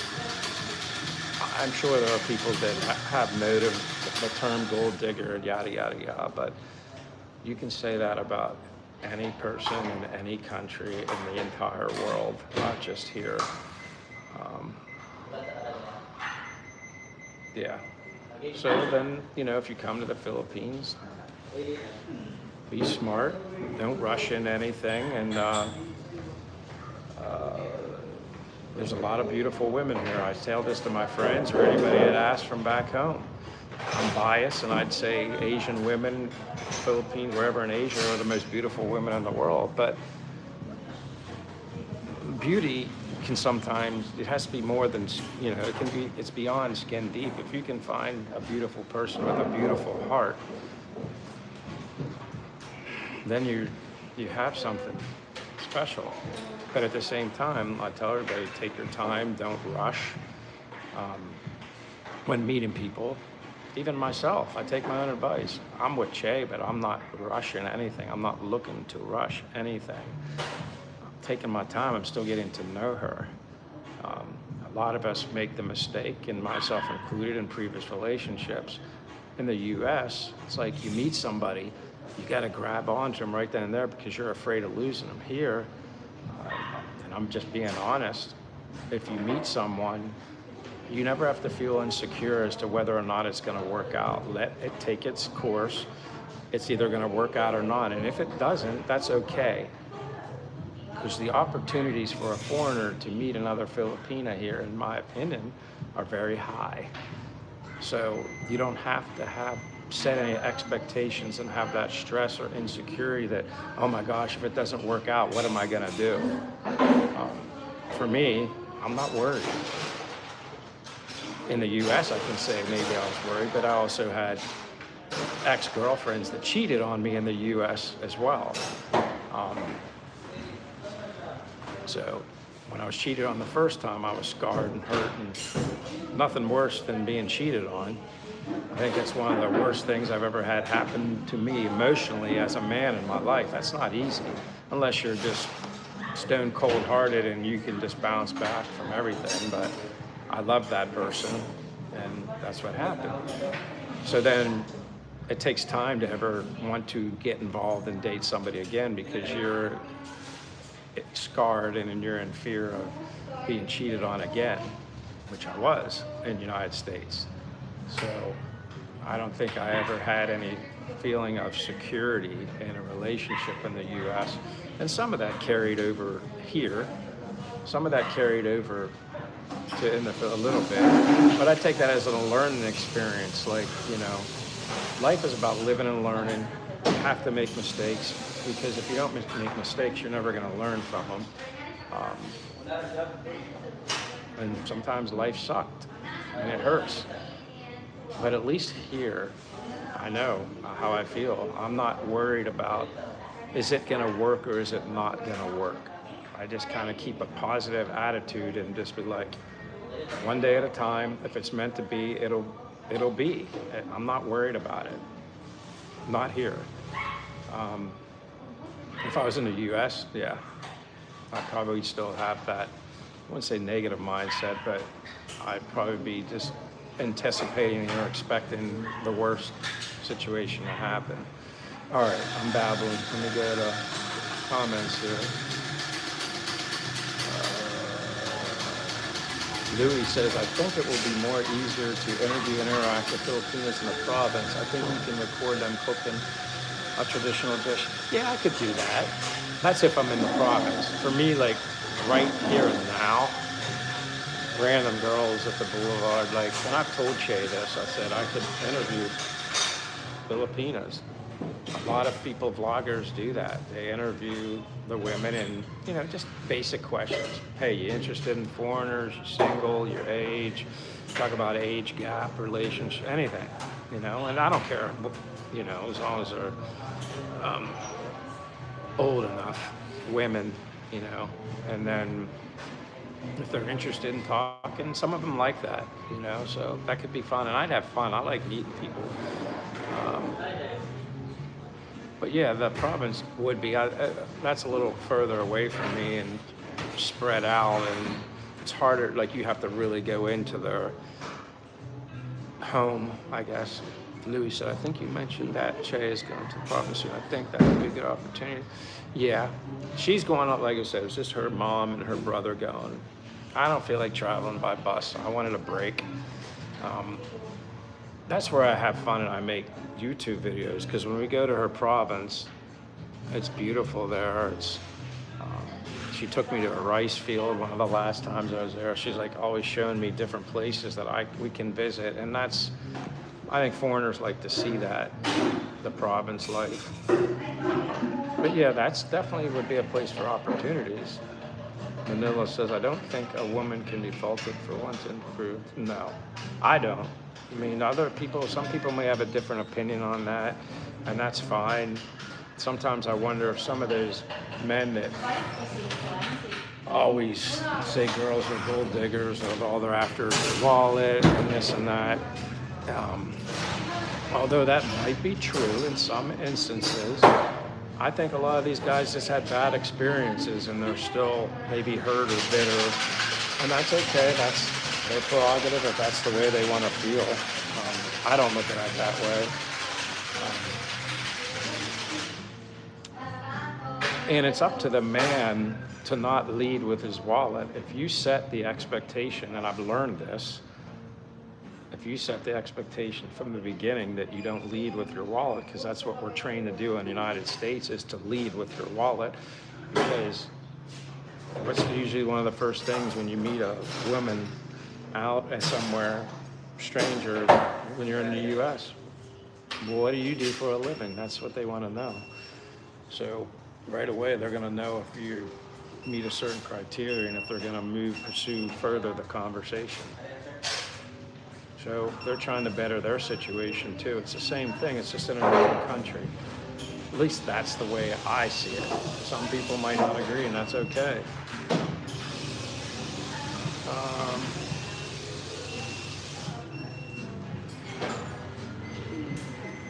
Manila says, I was telling a young guy a couple of days ago that you need to look past looks and find someone you actually like and can talk to. See, I'm big on communication. Whether that's, and I tell this to Che, she needs to practice her English to get better. You need to have people to talk to, especially in a relationship. If you can't communicate, now some people just aren't good at opening up and communicating, and I can understand that. But that's still something people need to overcome, because I think if you don't have communication in a relationship, I think that can cause serious problems. Because if you can't talk to your girlfriend, then you're going to find yourself talking to other people when you're looking for someone to express yourself to and talk about things that may be on your mind, in your heart, and this, you need that in a relationship, because if you can't look to your partner for communication, you're going to look for somebody else for it, and that can cause problems. I just think that's reality, but that's me. I will always say that's just my opinion. I'm not saying that's how everybody views it the same way I do. Physical stuff isn't as important when you get older. You're right. Yes, and an attraction has a part, but I agree, especially when you get older, you need to have someone to communicate with, and you want that person to be able to communicate with you as well. You need it in return, because then you'll end up feeling like example, if it's just me, then you feel like you're the one that's just doing all the talking and the other person's just listening. Well, I want them to be able to open up too. If it's a shyness thing, work on it. Don't be afraid to speak up. If it's a English thing and you can't find the words in English to express yourself, then that's another thing you have to work on. But again, I agree with you, Manila. I think that's communication is more important than what someone is on the outside. I want to be somebody I vibe with, I connect with. I know it's cliche or it's an old saying, but it's almost like I want to be with somebody who's like a best friend. I want someone to know me inside and out, and I want to be able to know them inside and out. So we're almost like we're looking into a mirror, or we're speaking into a mirror, if that makes sense. I don't even know if that makes sense, but I understand, Manila. Louis said some guys just gotta touch the hot pot no matter how much advice and wisdom you tell them. But you know what, Louis, that's okay. I was a big dummy. I mean, my parents would tell me a lot of things when I was younger. Don't touch the hot stove, you're gonna get burnt. But you know what? I had to touch that hot stove because I had to learn.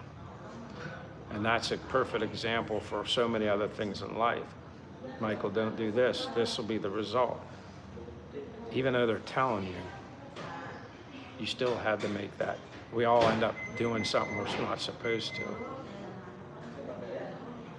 The positive result of that is, well, hopefully, the positive result of doing anything that you shouldn't, you learn after the first time and you don't continue to make the same mistake over and over again and not learning from it. I remember my friend of mine told me years ago, when I was younger, and he said, you know the definition of insanity? And I was like, well, I kind of knew, but I was like, well, what is the definition of insanity? He said, someone who does the same thing over and over again and then continues to get the same result. That's making a bad decision and keep doing the stupid stuff, not learning from it. So I'll never forget him saying that. So when I ever see people doing something all the time, especially people in relationships, they choose all the wrong people and then they wonder why the relationships fail, and they keep going after the same type of person and getting the same result. I'm like, you know the definition of insanity? Someone who continues to make the same choices and getting the same result but doesn't learn from it. So Louis says, Michael, after living in the Philippines and visiting Thailand, Cambodia, and Vietnam, it changed me. For example, last year I was at the bar and my buddy,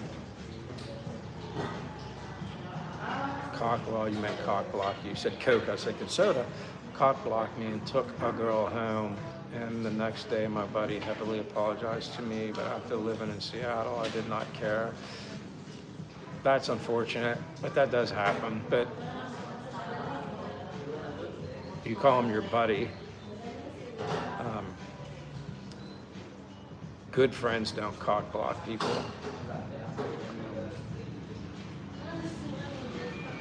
Maybe it was, obviously he apologized to you for it, but hopefully you learned from it, I guess, that's the best part. Unfortunately, a truly good friend, in my opinion, wouldn't do that, but people make mistakes too, and hopefully he learned from it.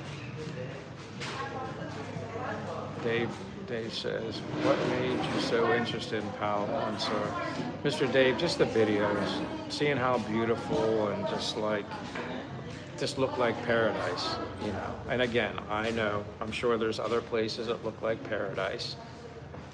I'm learning that. Camiguin Island, I haven't forgotten. But that's why. You see so many videos, and Palawan's beautiful. And then I learned there's no earthquakes, no volcanoes, none of that stuff there. It's like, what is this, some hidden, impenetrable island that you're safe from everything? But then when you look at a map, Palawan is so far away from all the clusters of the islands in the Philippines. Maybe that's, I don't know how the fault lines and all that stuff work, but it's kind of interesting that there's no earthquakes or anything like that. That's why, just videos and seeing the beauty of it. Louis says, what I experienced in the Philippines is that Filipinos can speak English, but Filipinos cannot have meaningful conversations. That's the kind of goes hand in hand, Louis, with what I was talking about. I have those same little calm issues with Che. It's hard. She says a little bit of it's because she's just shy and keeps her feelings to herself, and then some of it is maybe she can't translate from Messiah to English. So I think it's a little bit of both. But with time, hopefully that improves, it gets better. But that's why I don't rush things. That's why I feel the way, my past experiences are why I'm the way I am. And only time will tell where that part of that relationship grows and improves or it doesn't. I don't know that. So that's why just take it one day at a time. What's meant to be will be, and if it's not, it's not. There's just no pressure. Che means the world to me, but we're still learning, growing together, and that takes time. There's no reason to rush anyway. But valid comment, I totally agree with you.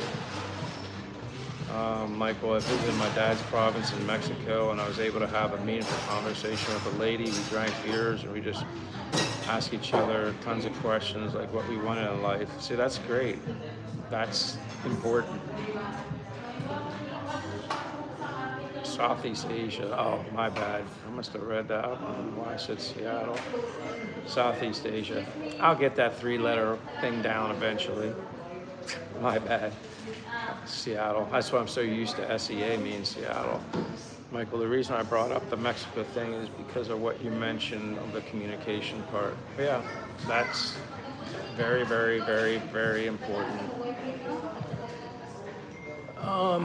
Dave traveled. Yes, Palawan looks like it has a nice beach and other good stuff. The lack of sandy beaches in Camiguin is what has kept it special. It's kept out the beach going, booze drinking crowd. And I get that. I do like privacy. Would I rather be go into a tourist attraction island where there's hardly anybody there, or would I rather go where there's a bunch of partiers and stuff? I'd probably rather be with a good group of people, but I don't need a huge crowd, wild, boozing, crazy. But if I was there and around it, I wouldn't care either way. I just let people be who they are and let them have their fun.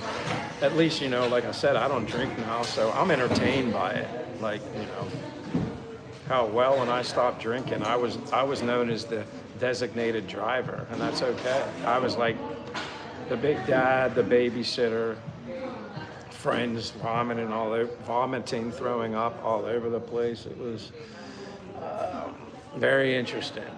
So I was like, we'd go to bars with friends, and I'm kind of keeping track of where they're all at.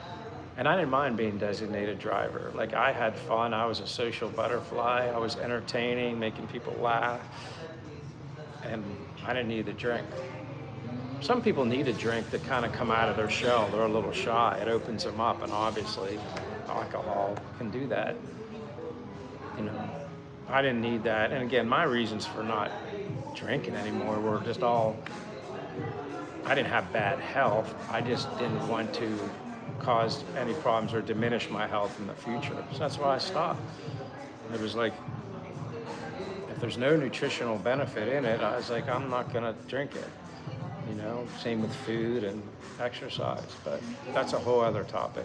But I like talking about stuff like that. I encourage anybody to take best care of their health as possible. But again, that's everybody's decision in life.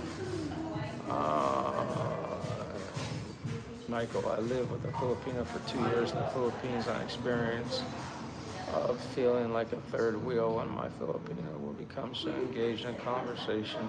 That's hard too, because I see that same thing with Che. They talk, and then it's like, I don't know what they're talking about. And I know I could learn Messiah and all that stuff, but guess what? I'm never gonna be that fluent in Messiah, and that's just the reality. But yeah, you feel like you're kind of left out. You're like sitting there amongst everybody and that would be the same thing. Well, she understands English. I mean, yeah, you kind of wish when you were younger, you learned Messiah, so now you would never feel left out. But I get that. I totally know what that's like. You feel like I feel like Che's a big chatterbox. Like, she's a brrr when she's speaking Messiah with her friends.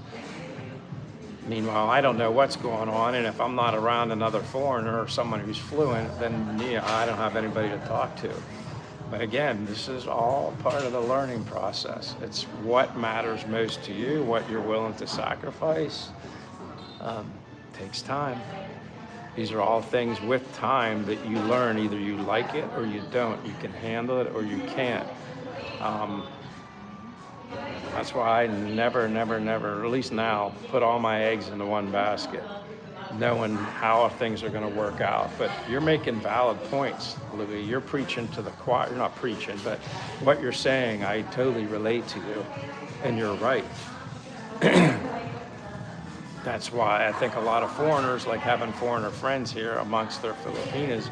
That way they have someone to talk to, and then they don't feel left out. But that can be challenging too.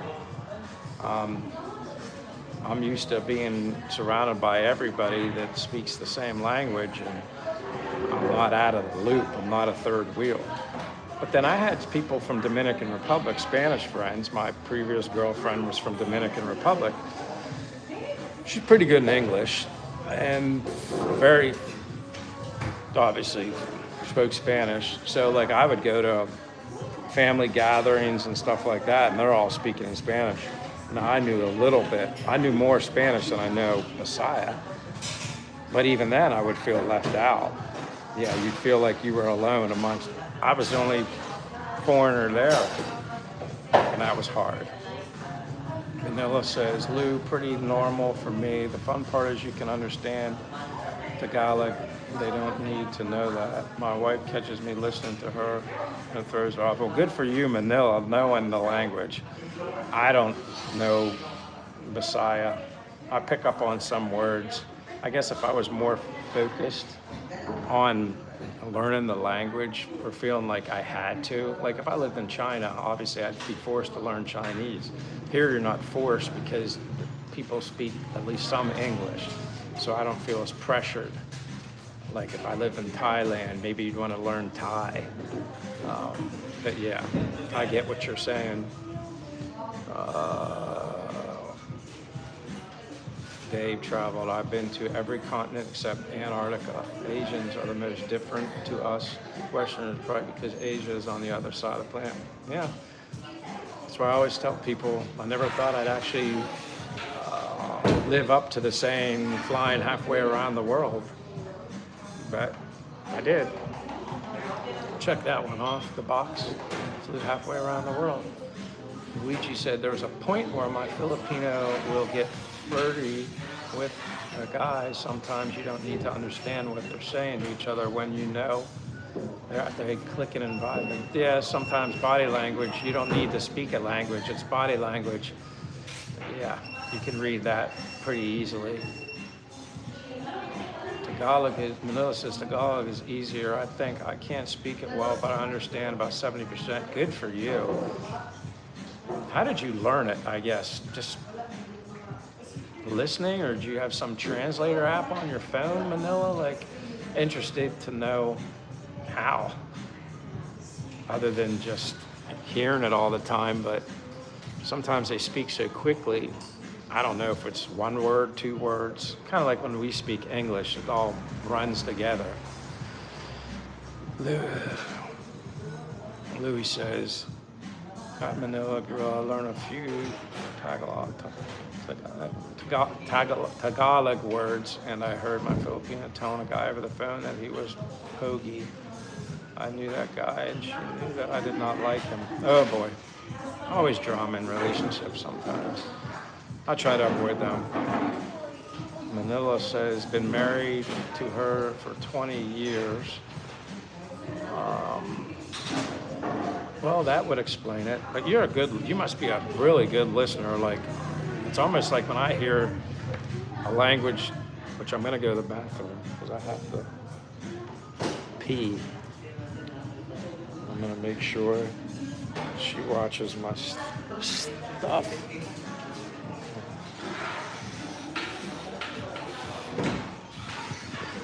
Make sure nobody takes my package. But I can only hold it for so long. So I apologize. We're going into the haunted bathroom. They have Halloween lights. But when you gotta go, you gotta go. And again, water, coffee, that'll do it to you every time.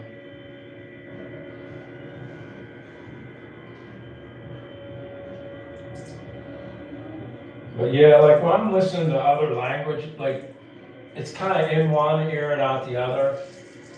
Some more common, simple words I catch on to, but overall as a whole,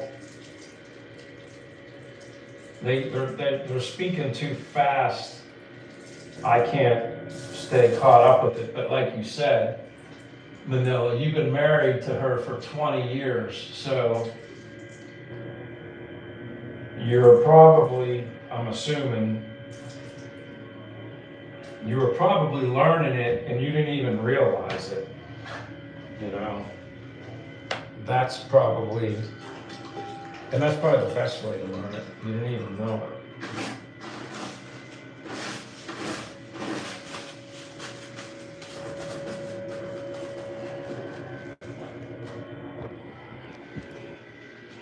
It's like you were naturally learning the language.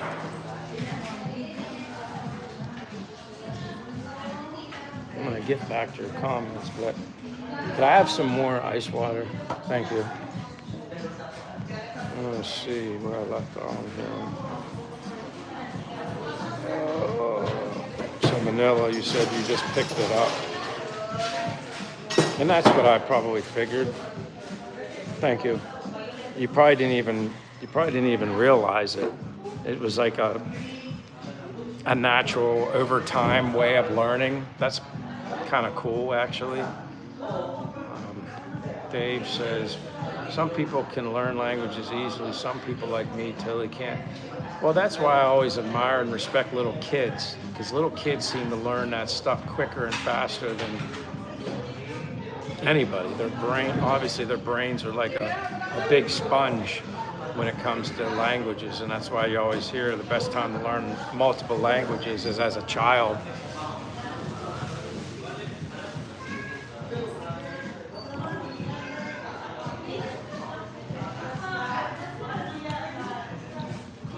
Need to hydrate. This is crazy. I don't think I've ever been on a live stream this long, but I appreciate you guys. I mean, conversation, the power of conversation. Although I'm the one that's using my voice, that's okay. I'll be going walking soon anyway. I won't keep you guys that much longer. I'm just, for the few of you that are here, you guys are great. AI coaching is helpful. So you're saying like artificial intelligence, like learning the language, I'm assuming. Maybe not. Louis says, good thing we're not drinking at a bar. Yeah. Well, you would be drinking, I wouldn't. I'd probably be taking you guys all home. I remember I'd be the designated driver. Oh, wow. I don't know if I say det vilones or whatever, Maganda Hapon. First time here, Ray may be sleeping still. I mean, after finishing a bottle of 10, yeah. Hey, thanks for being here. This has been going on for a while. Give me a like. Put me over 30, as long as they don't diminish. Ray always has that problem too. We get over 30 likes and then they just go. I think someone's playing like they take them away, but thank you for being here.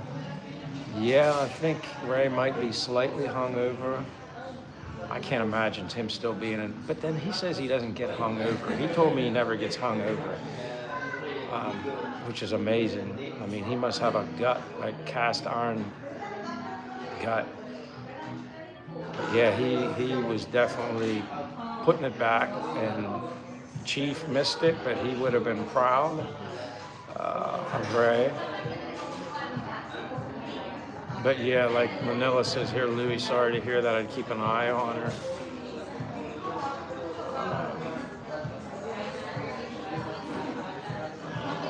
Louis says, if Filipinas don't want you to learn Tagalog or a native language because it's easy there, I'm not talking about the theory or relativity of any complex. They talk about the same thing. Manila Grilly is Louis real talk.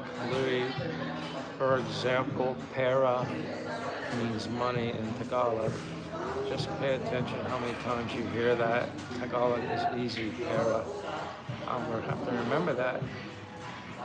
Oh, debt balloons already smashed the like button. I appreciate it. Thank you for being here. Hey, anything you want to add? How's your day going, or what's going on with you? Like I said, this live stream has been going on for 217 minutes. This is by far my longest one. Showing 30 likes, so that is a milestone for me. I guess after 217 minutes, I guess it's probably not much of a milestone, but as always, I appreciate anybody, and I'm sort of still a newbie to this live stream thing. I've done a few, but not like Ray. Like he's a live stream maniac. I'm still, I guess, kind of getting baptized by fire with live stream and the whole, finding my audience and getting a normal community. But even the few that's been here almost the entire time, thank you, God bless you.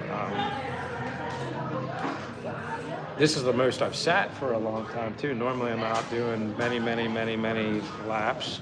But now that Che brought me this package, I gotta go back to the apartment anyway because I can't carry that around all day. So I'm gonna have to go back, not apartment, hotel first.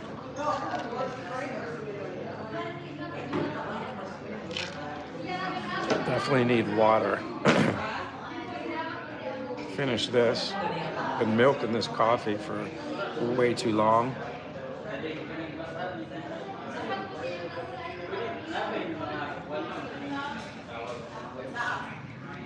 But anything else? Anybody has anything to say? Or if you're new and watching, say hello.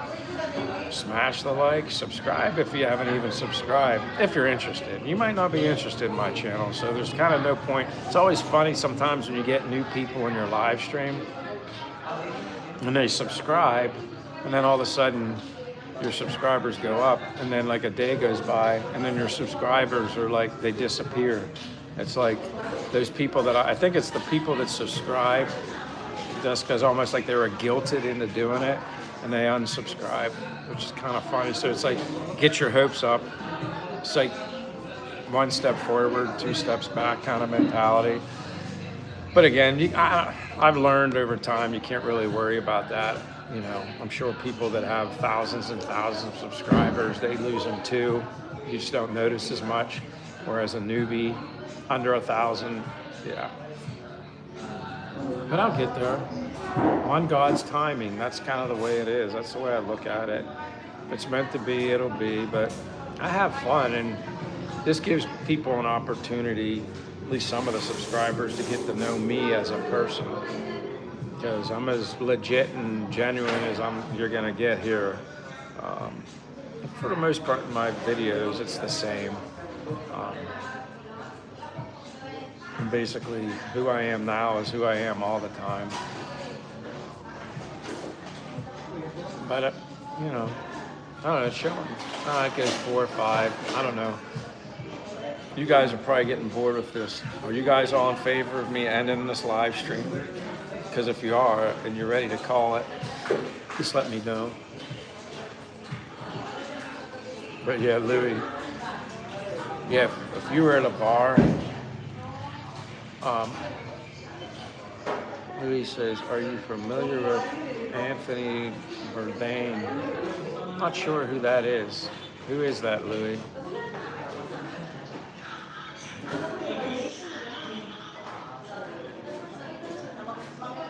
I have my power bank on my phone, but it's draining quicker than it's recharging. I'm still all right. I'm at like 34%.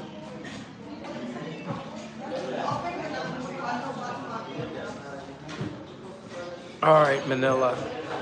Thank you for being here as always. I'll look for you guys again. I thought that Anthony Bourdain sounded familiar, but I can't remember who it was. I think I'm gonna wrap up this live stream, but I'll do another one if anybody's in favor of me doing it. But I'm sure, like, it gets tough though, because I'm sure there's other people live streams you watch, and I never know what times other people are going live. So it's kind of like you got to pick your poison. It's either me or who else knows who else you watch. But I'm gonna go out and about. I need to take this package back to the apartment, but other than that, it was great having everybody. Our friends here looking, seeing. I'm still like, my gosh, Michael, you're on this live stream still. But I'm gonna call it a day. But again, as always, thank you guys. Take care of yourselves. Live and learn in life. Just nothing that's life-threatening. And I'll look for you guys again soon, okay? But as always, peace. Have a good day. And God bless everybody. I'll see you later. Thank you.